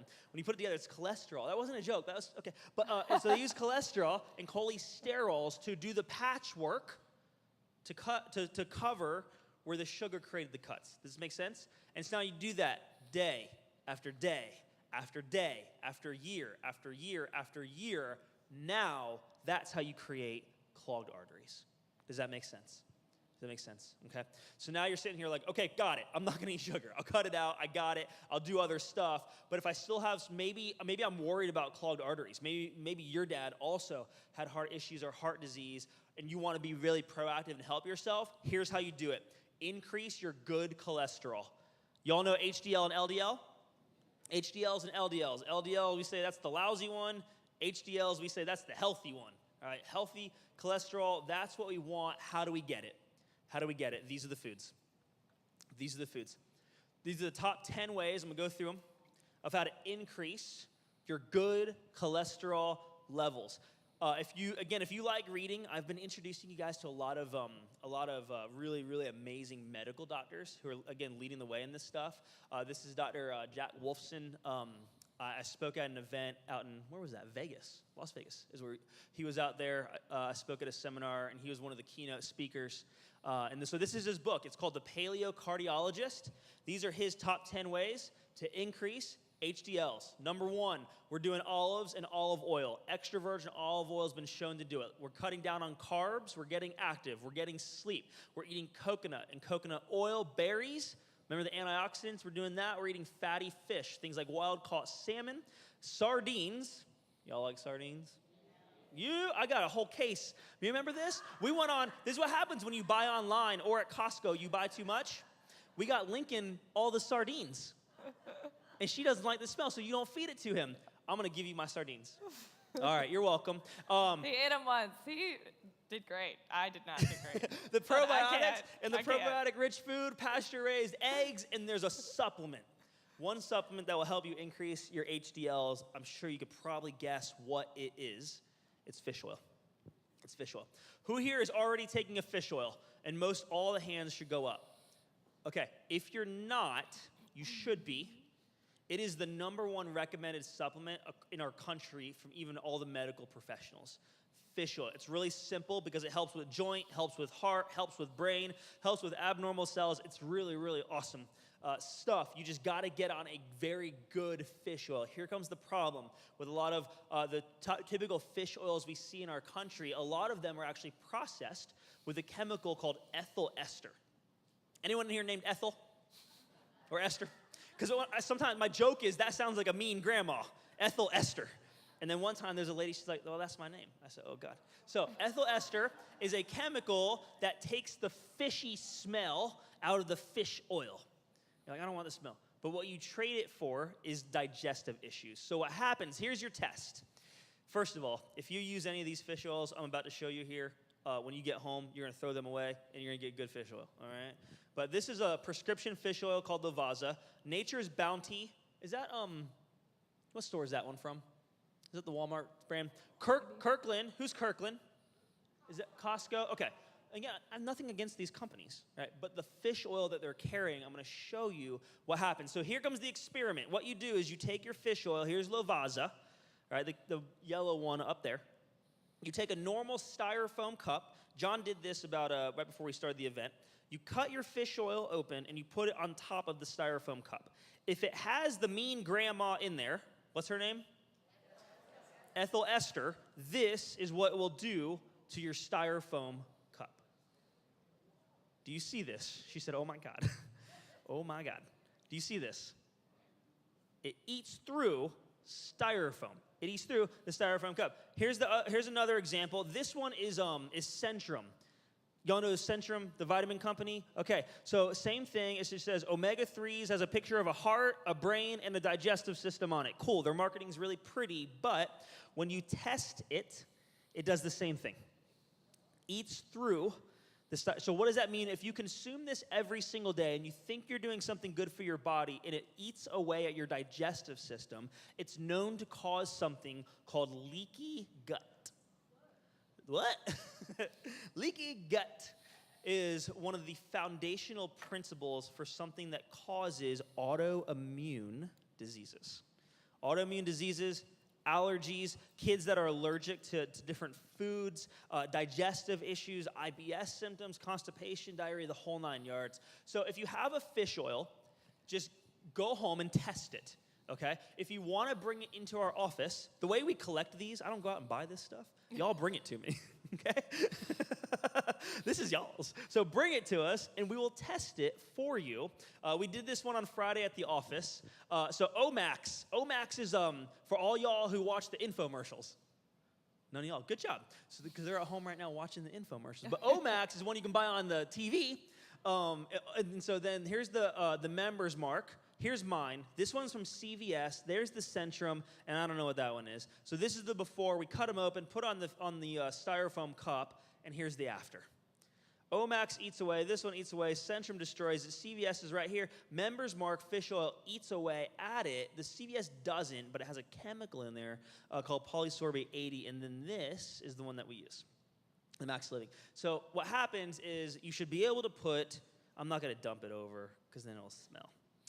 But this is the one they use. It doesn't have It's ethyl. all sitting on top. If you don't believe us, you can look. It doesn't have ethyl ester in it. If you don't want to buy mine, that's fine. There's another brand out there called Nordic Naturals, and they also have one that does not eat through styrofoam cups. Good there? So if you have those ones, you want to get rid of those. You want to get on a good fish oil. The other thing you can do, if you don't want to do a fish oil pill, you can do a liquid, and it's called fermented cod liver oil. Yeah. I'm pretty sure when I got in trouble, this is what my dad gave me. Yeah, okay. I'm wounded still, so fermented cod liver oil. You just put it on a spoon and drink it is the other way to do it. So I take my fish oil. All right, number one complaint about fish oil. It makes me burp up fishy taste. Y'all been there before. Here's the secret. Take your fish oil, put it in the freezer. I said freezer. You're not going to ruin it. Just put it in the freezer. You take them at night, right before you go to bed. Why? Because if you burp at night when you're sleeping, the only person that might be able to tell is the person next to you. But she probably won't, or he probably won't. So at nighttime, in the freezer, take it out, take your fish oil before you go to bed, and it's also the best way to help your hormones. Here's the foods that you can get fish oil or healthy omega-3s from. So number one is wild-caught fish, and you guys have in your guide different fishes. Different fish, that's good. Salmon, mahi-mahi, and then it has also what is not so great. But you want to make sure when you are consuming fish, the most important thing to look for is that term wild caught. If you do not buy fish that says wild caught, that means by default that it is farm raised. Fish are not designed to be raised on farms. That's true. They're basically, if you look into it, they're just in these big vats. They eat each other's feces. Sometimes they're actually fed feces from other animals. If you're eating tilapia, I highly advise to discontinue tilapia. It's one of the most farm-raised fish that you can buy. Most of it's imported from other countries, and they say that only 2% are actually tested for any sort of contamination. But because what they're eating is so bad, there are antibiotics that are given to the fish, and then all of that goes through again to your own body. You are what you eat, but you are what you ate.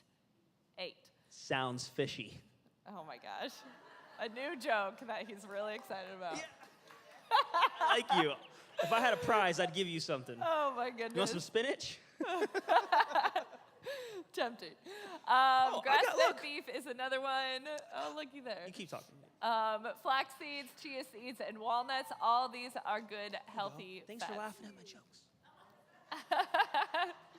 You still get a shirt too. Do you want to give her that shirt? Here. Yeah.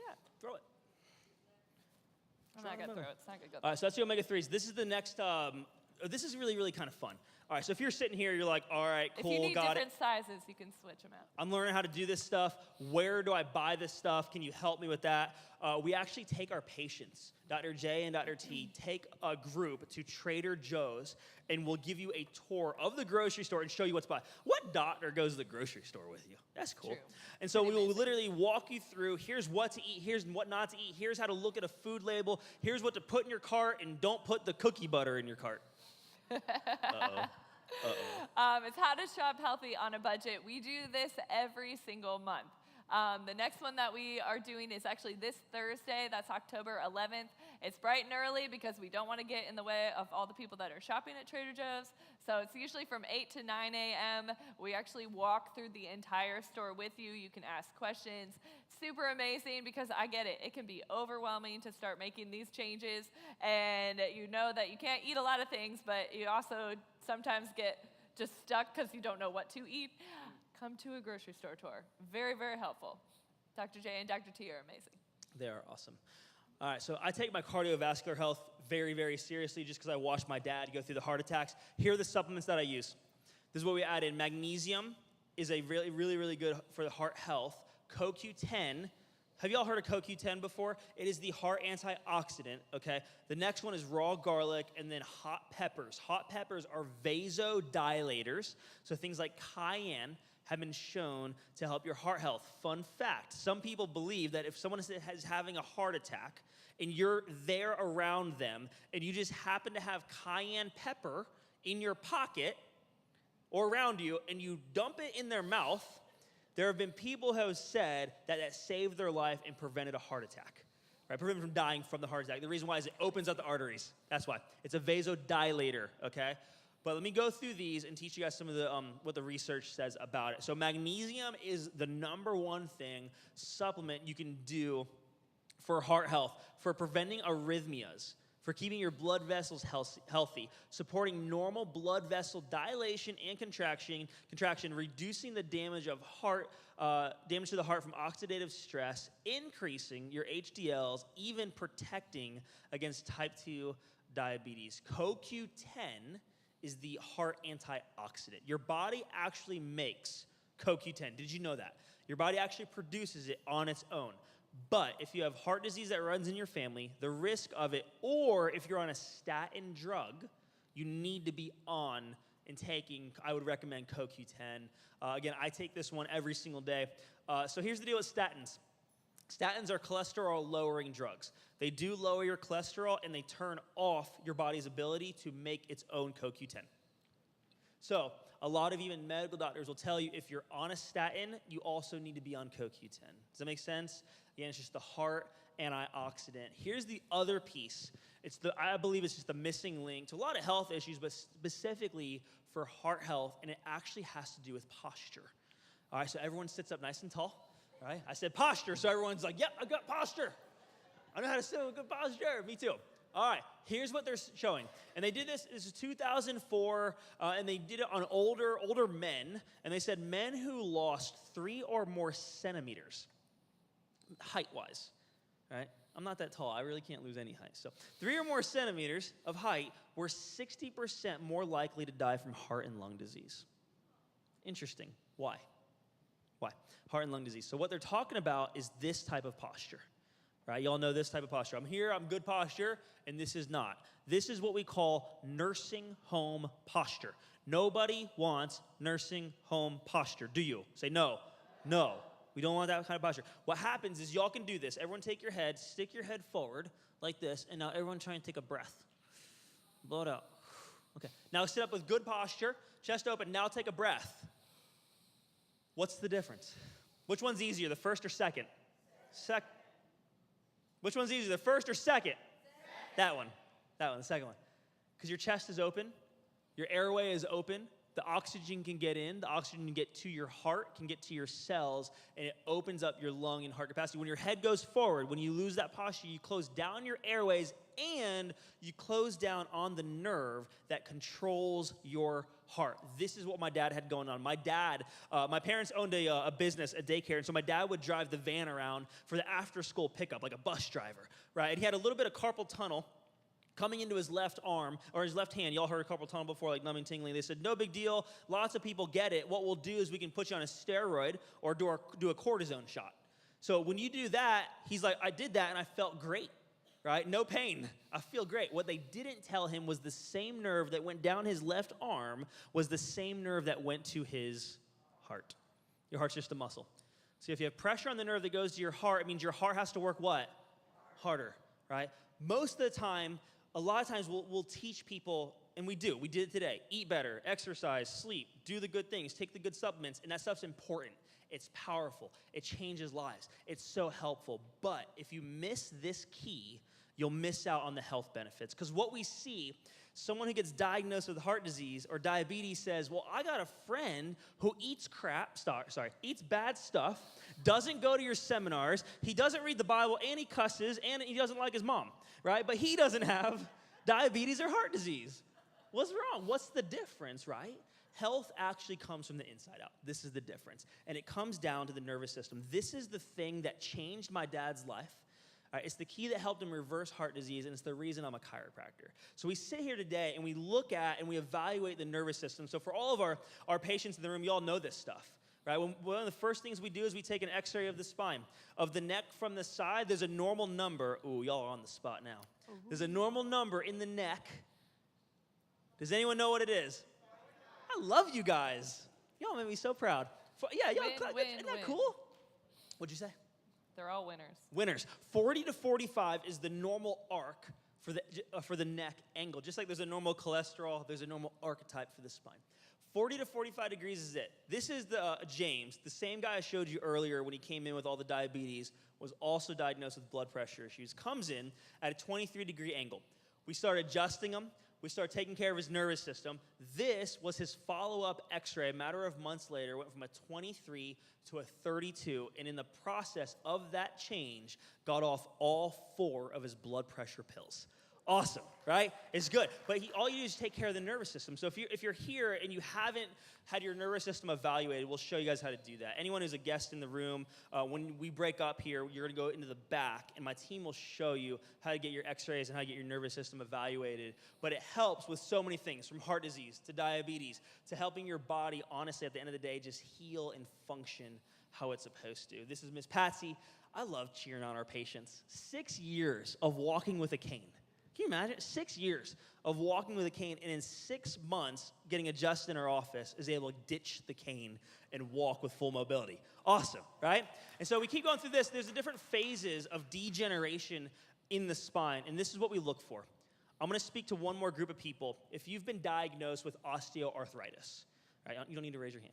But this is the word, right? Arthritis, osteostenosis, degenerative disc disease, bone disease. Your bones are rotting. They're getting smaller. Maybe you are losing some centimeters or even inches in your body.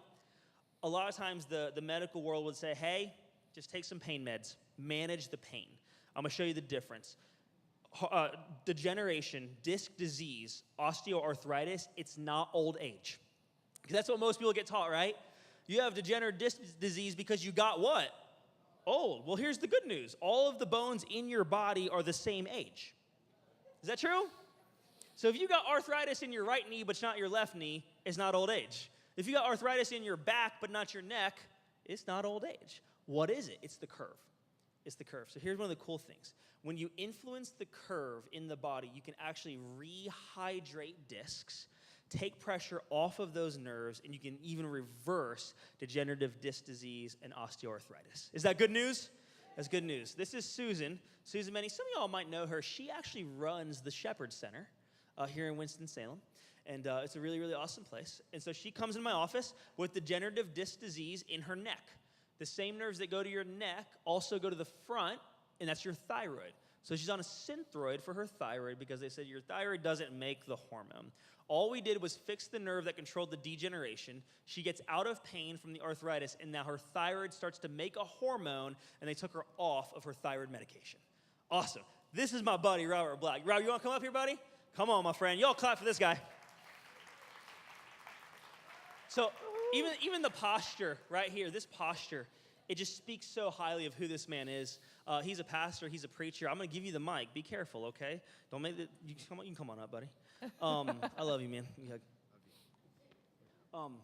But the posture of this is, hey, we know where healing comes from, right? We know where health comes from. I don't actually heal anybody. When you hear his story of reversing diabetes, I didn't heal his diabetes, right? We give glory to God because that's the one who created your body to heal, and that's just the way it works. And so, yeah, that's cool. I like those boots. Where'd you get those boots from? I gotta get. We'll talk after. Okay, I'm gonna give you this microphone. Give him a little bit about what was going on. the health transformation, but talk to about the mindset, because I know you have a powerful message that will help these people with the mindset of what they need to do to just take their health. So, Thank you. Thank you.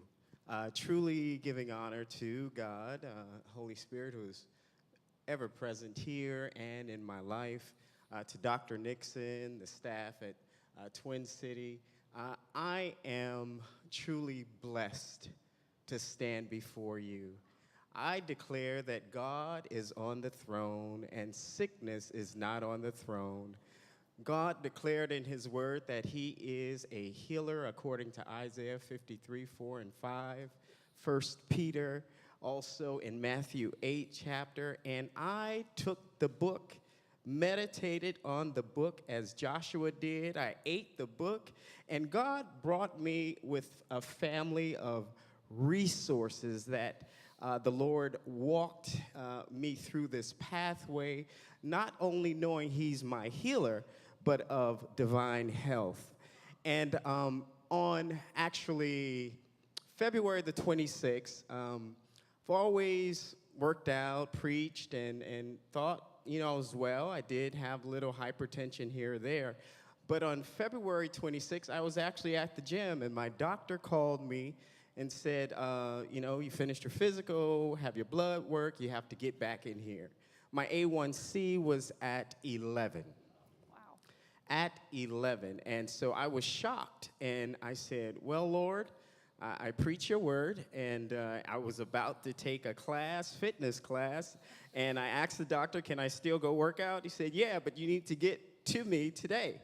So I said, okay, I will, of course. Little nervous here and there. And, the natural man sometimes get there and never heard that diagnosis before. So that afternoon, I went to the doctor's office, and he said, listen, Rob, I need to prescribe for you right away metformin and insulin. I said, okay, how long do I have to take it? For life. I said, for life? He said, yes. I said, okay. I went out there with assurance in my heart that I knew the Word of God and standing on the Word of God, and that God would bring people into my life that will help me along this pathway of wholeness, of health, because God is the healer, and he's on the throne. So I took the prescription, and I said, okay, I'm going to pick up the prescription. But while I was on the way to CVS, I started praying. I said, God, here's my desire. I don't want to take metformin. I don't want to take insulin, and I want to prove you as a healer to be a testimony, not only to my family, but to friends, and to declare who you are. And you're the same yesterday, today, and forever. So I said, okay, I picked up the prescription, and I called my wife, and that's another story. But I have good news. She ran up and down the steps on yesterday. Wow. Amazing. So let me get back here before I go over to Stacy. So I got a black bag. I called my wife, and I said, babe, this is what the doctor told me. She said, I believe with you. I trust God with you. So I had a black gym bag, and I said, okay, I'm going to put the metformin, the strips, the insulin, and all of that in this black bag. And I said that, okay, when I get the news back, because I'm going to prove you that I am healed, I'm going to open this black bag again and take it everywhere I go. I didn't bring it today, but, next time. And I said, okay. And so as I was going through, and of course you get these symptoms, and you feel that what's going on with my body, I'm not feeling the way. And so I was actually coming from the barbershop, and then I was listening to AM 1400. Then, lo and behold, I heard Dr. Nixon and Jonathan say, listen, if you have type 2 diabetes, type 2 diabetes don't have to have you. God made you whole. I said, okay, he's talking the language that I know in my spirit. So my wife and I immediately came and joined the family, and the Lord just brought us into resources that can help us to be aligned in the symmetry and the order of God. And so we've been getting adjustments. And I told you February 26th is when the diagnosis came. So went back to the doctor July the 3rd. And when I went back, and of course we were going through the routines and everything, adjustments, and I went back July the 3rd and took my A1C again. And doctor came in and said, "You did it. Your A1C is at 6. You did it. Your A1C is at 6. From 11 to 6. I said, God did it. I said, you mind if I just pray right here and just give God praise? And so, lo and behold, they said, okay, you don't have to take metformin. I didn't take metformin. You don't have to take insulin. I didn't take insulin. I took, of course, all of the eating, making sure I'm doing that, the supplements that were recommended and things like that. And I prayed.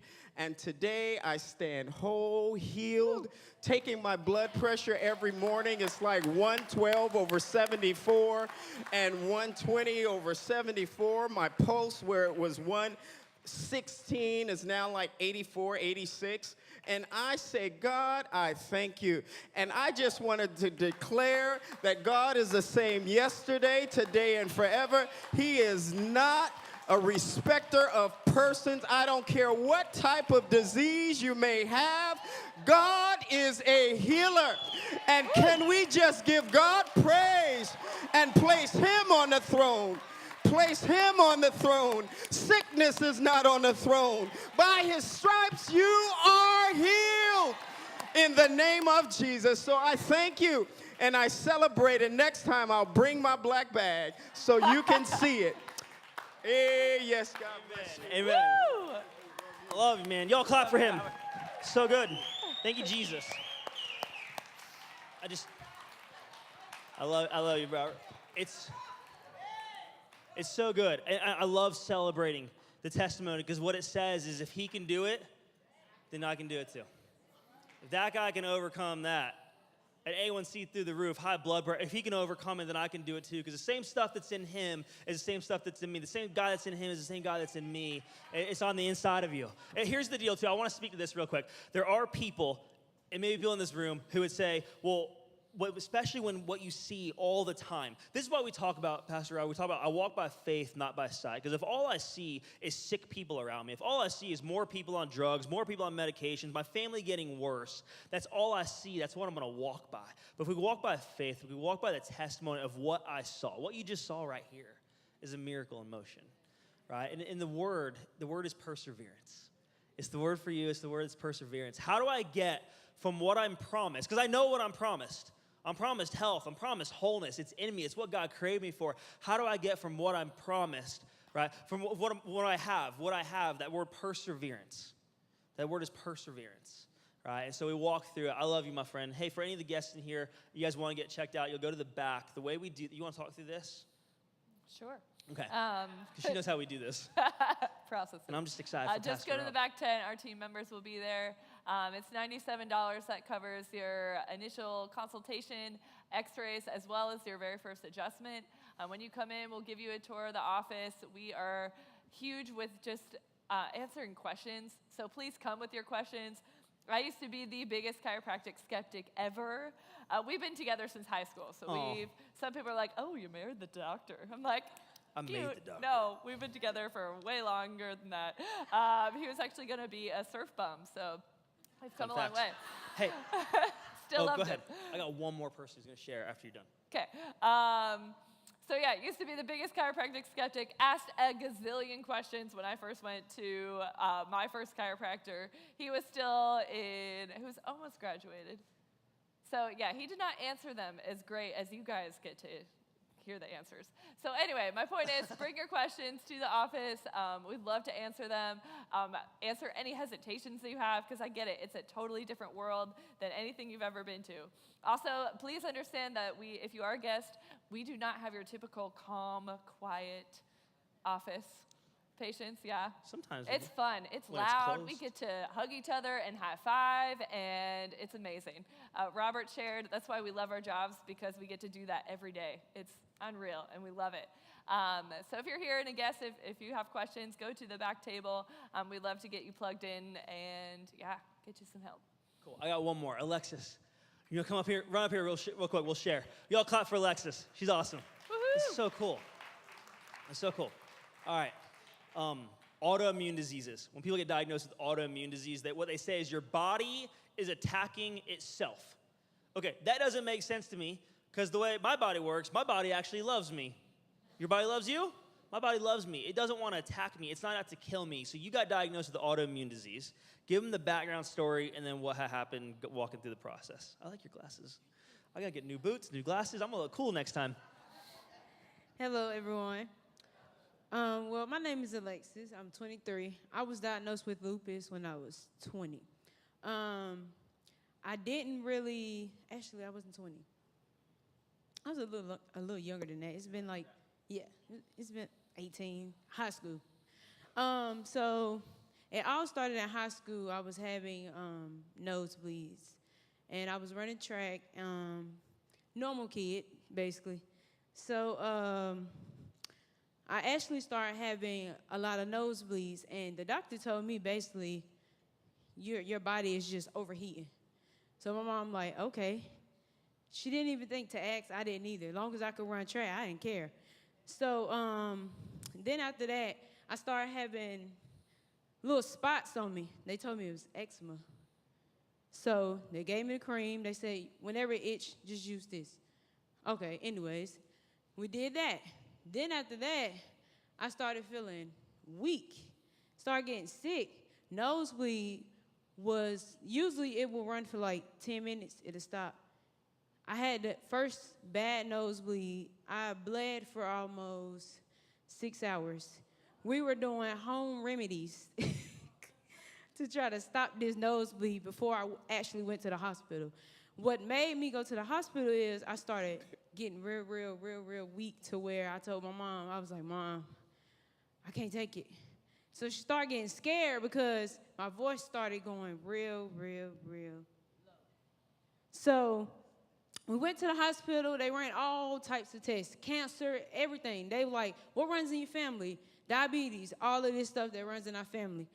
Nothing came back. So I'm sitting in the hospital for a whole week, getting stuck every morning, and I'm just like, Lord, please let them find something. I'm tired. So the dermatologist came in. They took a little biopsy off my skin and basically came back full-blown lupus. Didn't know what it was. I didn't really care, because the first thing I asked, can I still run track? So the doctor was like, no, you can't run track. You have to stop running track. So he basically told me what Dr. Nixon told you guys. It was an autoimmune disease. They told us it was probably genetic. They don't really know where it came from. So they told me that I couldn't run track anymore, and basically I was going to be on all those pills that they gave me, which were steroids, for the rest of my life. So I pretty much said, okay, and tried to deal with it. So with that, with the meds that I took, there were side effects. There were loss of hair. There were hormones, and it was making my hormones crazy. So I could be mean. Then I could be nice. I really had a whole lot of bad days, basically. And so pretty much I got sick of it. I got tired of basically being down all the time. So my Aunt Lily told me, you know what, let's go to Dr. Nixon. Basically told me about Dr. Nixon and whatever. But I still tried to do everything before I went to Dr. Nixon. So eventually I figured out, what I'm doing is still not right. I'm still taking these meds that the doctor told me to be on, and I'm still having bad problems with hair loss and skin problems. The biggest thing for me was skin. I could live without hair. I could stand up here bald. But my skin was, for a female anyway, a skin is the most thing that we really care about. And going from good skin to having all these black spots on my face and flare-ups every time I go outside, sitting out there too long, I have a flare-up, it was getting on my nerves. and I really just lost faith. I didn't know who I was. So I found myself when I came to Dr. Nixon. I lie to you not. I found myself and I found my purpose. And basically, that's when I found out what was my purpose in life when I came to Dr. Nixon.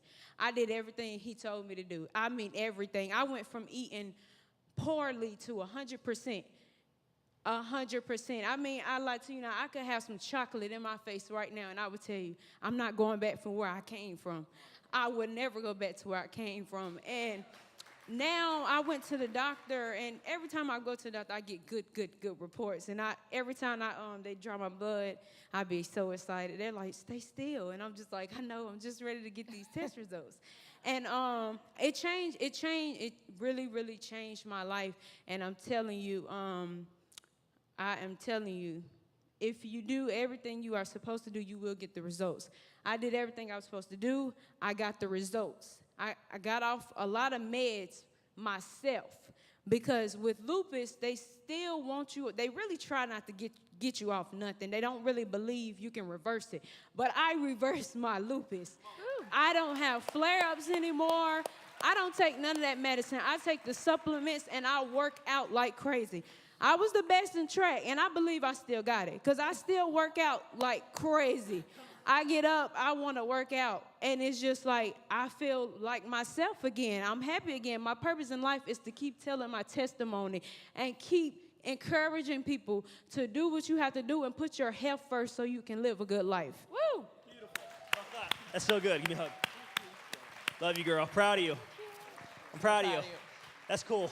I love it. I love so many things you said. It's worth it. Your health is worth it. At the end of the day, you are worth it. It's your best yes to say yes to yourself. One thing we're going to do right now, just close your eyes for a quick second. All I want you to think about, there's a lot of information that we've taught you, a lot of stuff. What's the reason you want to experience health? We call this thing your big why.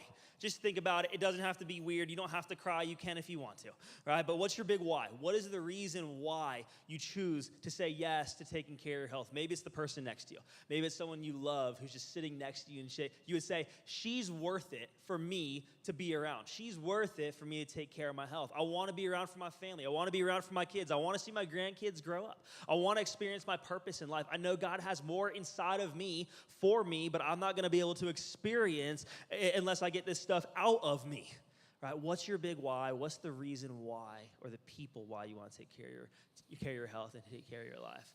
If you have a hard time thinking about it, just start thinking about someone who loves you.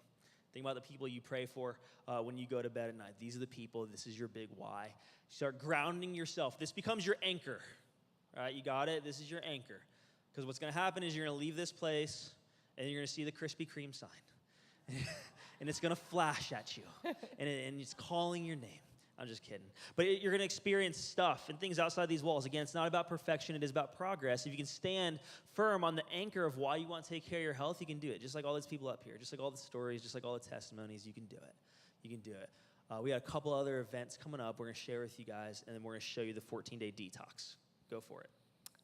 So this is our wellness retreat that we do every single April, and every time April, yes. Hey, Rob and so Stacy good. came to our office day one and signed up for their retreat on their first day in our office, which is incredible, so good. and shows how amazing you are. But it's one of our favorite events that we do, that our team does out of the entire year. Every April comes around, and every April people say, man, I wish I knew about this earlier. So this is me telling you about this earlier. It's every April. It's 3 days. It's fully immersed in what the 5 essentials are. We talk about food. We eat amazing, amazing farm-to-table meals. I design the menu. It's all my favorite things. It's so good. We have a cooking class. You get to wake up in the morning taking supplements, getting adjusted. But more than all that, it's really just all the heart work. It's all the self-worth stuff. Yeah. So all the stuff that really matters, that keeps us going in making those daily decisions. We love it. We all feel incredibly rejuvenated and refreshed after we leave. So just keep that on your mind. It's April. We haven't set the exact weekend yet, but if that's something you're interested in, just put it on your calendar. It's good stuff. That was your favorite video? I didn't press the button. That's weird. I guess we're not doing it. Guess it doesn't work. My favorite video. This is your slide. Yes. 14-day detox. So we're going to kick off the 14-day detox. Go ahead and take this, pack it out for me. So I'm not going to read to you, but I need you guys to promise me that you will read through this today. We promise. Good deal. So this literally walks through eat this, not yet that in every single section of food. It's pretty amazing. Did you guys write down juice under fruits? Yeah? Yes, juice. Excellent.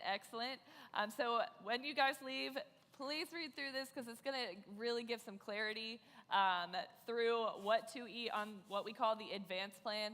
The advanced plan is designed to, again, curb your sugar cravings. It's designed to eliminate all sugars out of your diet. We have, let's see. I don't know why. Sorry. 1 second. So we're eliminating breads, pastas, sugars, things that turn to sugar, the sauces, it's the ragu. We're eliminating those things, and we're also going to be eliminating fruit. Not that fruit is bad. Fruit is amazing, but again, we're trying to get everything that turns to sugar out of our bodies so that we can retrain our taste buds. So the fruit on the advanced plan are berries, grapefruits, lemons, and limes. Those ones are okay because their glycemic level is so low. And we are doing this with you guys. Our entire team is. So when you come into the office, it's okay. You don't have to pretend like it's easy. You can walk through the struggles with us because we'll be there with you. Huge. Give yourself grace in this process. Again, we do not expect perfection from any of you. We don't expect perfection from ourselves. You're not going to do this perfectly. It's like learning a new language when you change your nutrition. You're learning something you've never done before. I'm not going to look at my son Lincoln when he's trying to learn how to walk and get really mad at him because he's not walking perfectly. No, he's going to trip, and I'm going to hold his hand and help him along in the process. So be kind to yourself through this. I also really encourage you to be kind to your family. Please do not say, Dr. Nixon said you can't eat this, and give them all the reasons why and force them into change. It doesn't work like that, at least not well. So one of my friends told this story of the wind and the sun. This is a fictional story, obviously. The wind and the sun came up with this goal where they wanted to get the coat off of a man walking by. Said, all right, who can get this coat off of him faster? And so what the wind did, blew and blew and blew and tried to force this coat off of him, but what the man did is he just wrapped that coat around him tighter and tighter so it wouldn't come off. And then what the sun decided to do was just to heat up and to just get hotter and hotter, to eventually the man just took his coat off. And I only share that to say, when you are encouraging other people to make changes, just be light, be warmth to people, do it gently. Nobody wants to be forced into lifestyle changes. That's just going to turn them off. So be kind with your words, be graceful to yourself and to other people. Sound good? That's good. Sound good? That was nice. That's nice. Cool. We have a Facebook page. Go ahead and take your phones out right now if you want to, if you have them with you. If you have Facebook, all you need to do is type into the search menu Twin City Champions, and this Facebook page will come up. It is a closed group, so you have to click the add request invite or something. And then we will approve you. Obviously, if you're sitting in this room, we will approve you. But you can ask questions. We are going to post recipes on there. We're going to post helpful tips. Sometimes when any of us see some organic veggies on sale, we will post that as well. Huge. We just love encouraging each other because we know that's what creates sustainable change. Community, it's being involved, it's giving each other high fives and celebrating the small steps. Celebrate those with yourself to keep yourself going. So it's Twin City Champions. If you need assistance with this process, let us know. We will help you for sure. Cool. Don't forget to use your Align Your Health book as a resource. We do have them in the back if you're new and you want to pick one up, but it's a really helpful guide to walk you through the whole process. Perfect. So here's what you're going to pick up. We're going to do the 14-day challenge. You're going to grab this detox box.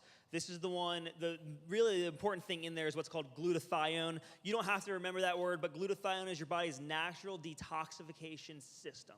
So this will help with all the things we covered this morning, from the cancer to the brain health to the blood sugar to the heart disease. It is an overall cellular detox that will help get toxins out of our system. So we're gonna do this together over the next 14 days while we're eliminating sugar. Remember to hydrate.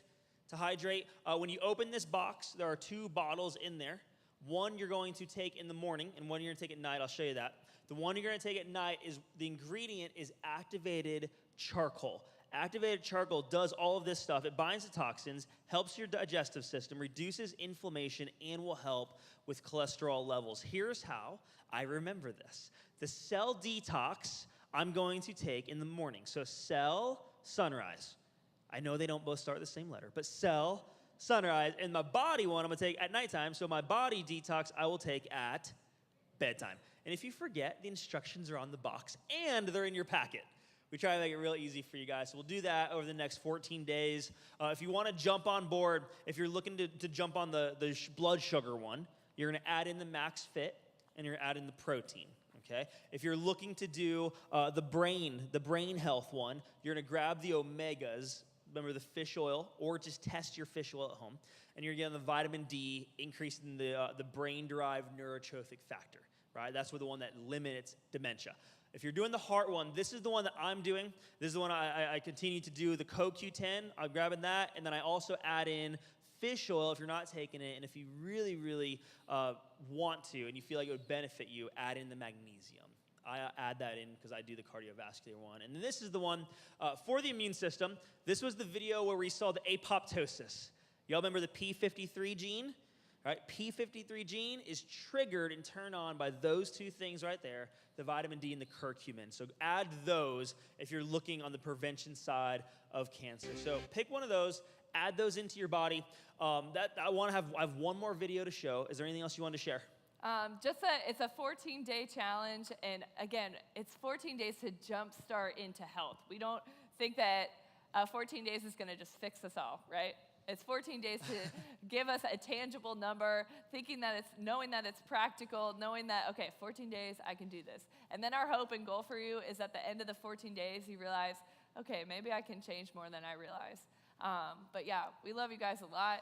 Yeah, this last video is just meant to be an encouragement. It's really like, for a lot of us right now, maybe we're stepping into what feels like this might be hard, but again, it's worth it. So let this video be a huge encouragement to your health, to your faith, to your mindset. At the end of the day, The Christian life is not a playground. It's a battleground. So today, I will give no place to fear or failure. I will not accept a trace of apathy in my attitude or actions. I will reject complacency and embrace the greatness that God has planted inside of me. I will waste no opportunity to glorify God and maximize everything He has entrusted to me. I will fight. My battle is not against flesh and blood, but against a spiritual enemy who opposes me. So I will draw the battle lines and face my enemy with a bold determination. My enemy fights against me because he fears me. Every time I resist him, he must flee. And every time he reminds me of my past, I will remind him of his future. I will make no excuses, but through every obstacle I will find a way. I will not procrastinate my progress. I will not defer my destiny. I will not waver when I'm weak. I will not cower when my circumstances take a turn for the worse. Because greater is He that is in me than he that is in the world. I will fight. Even if I lose the battle, I will win the war, because I am more than a conqueror through Him who loves me.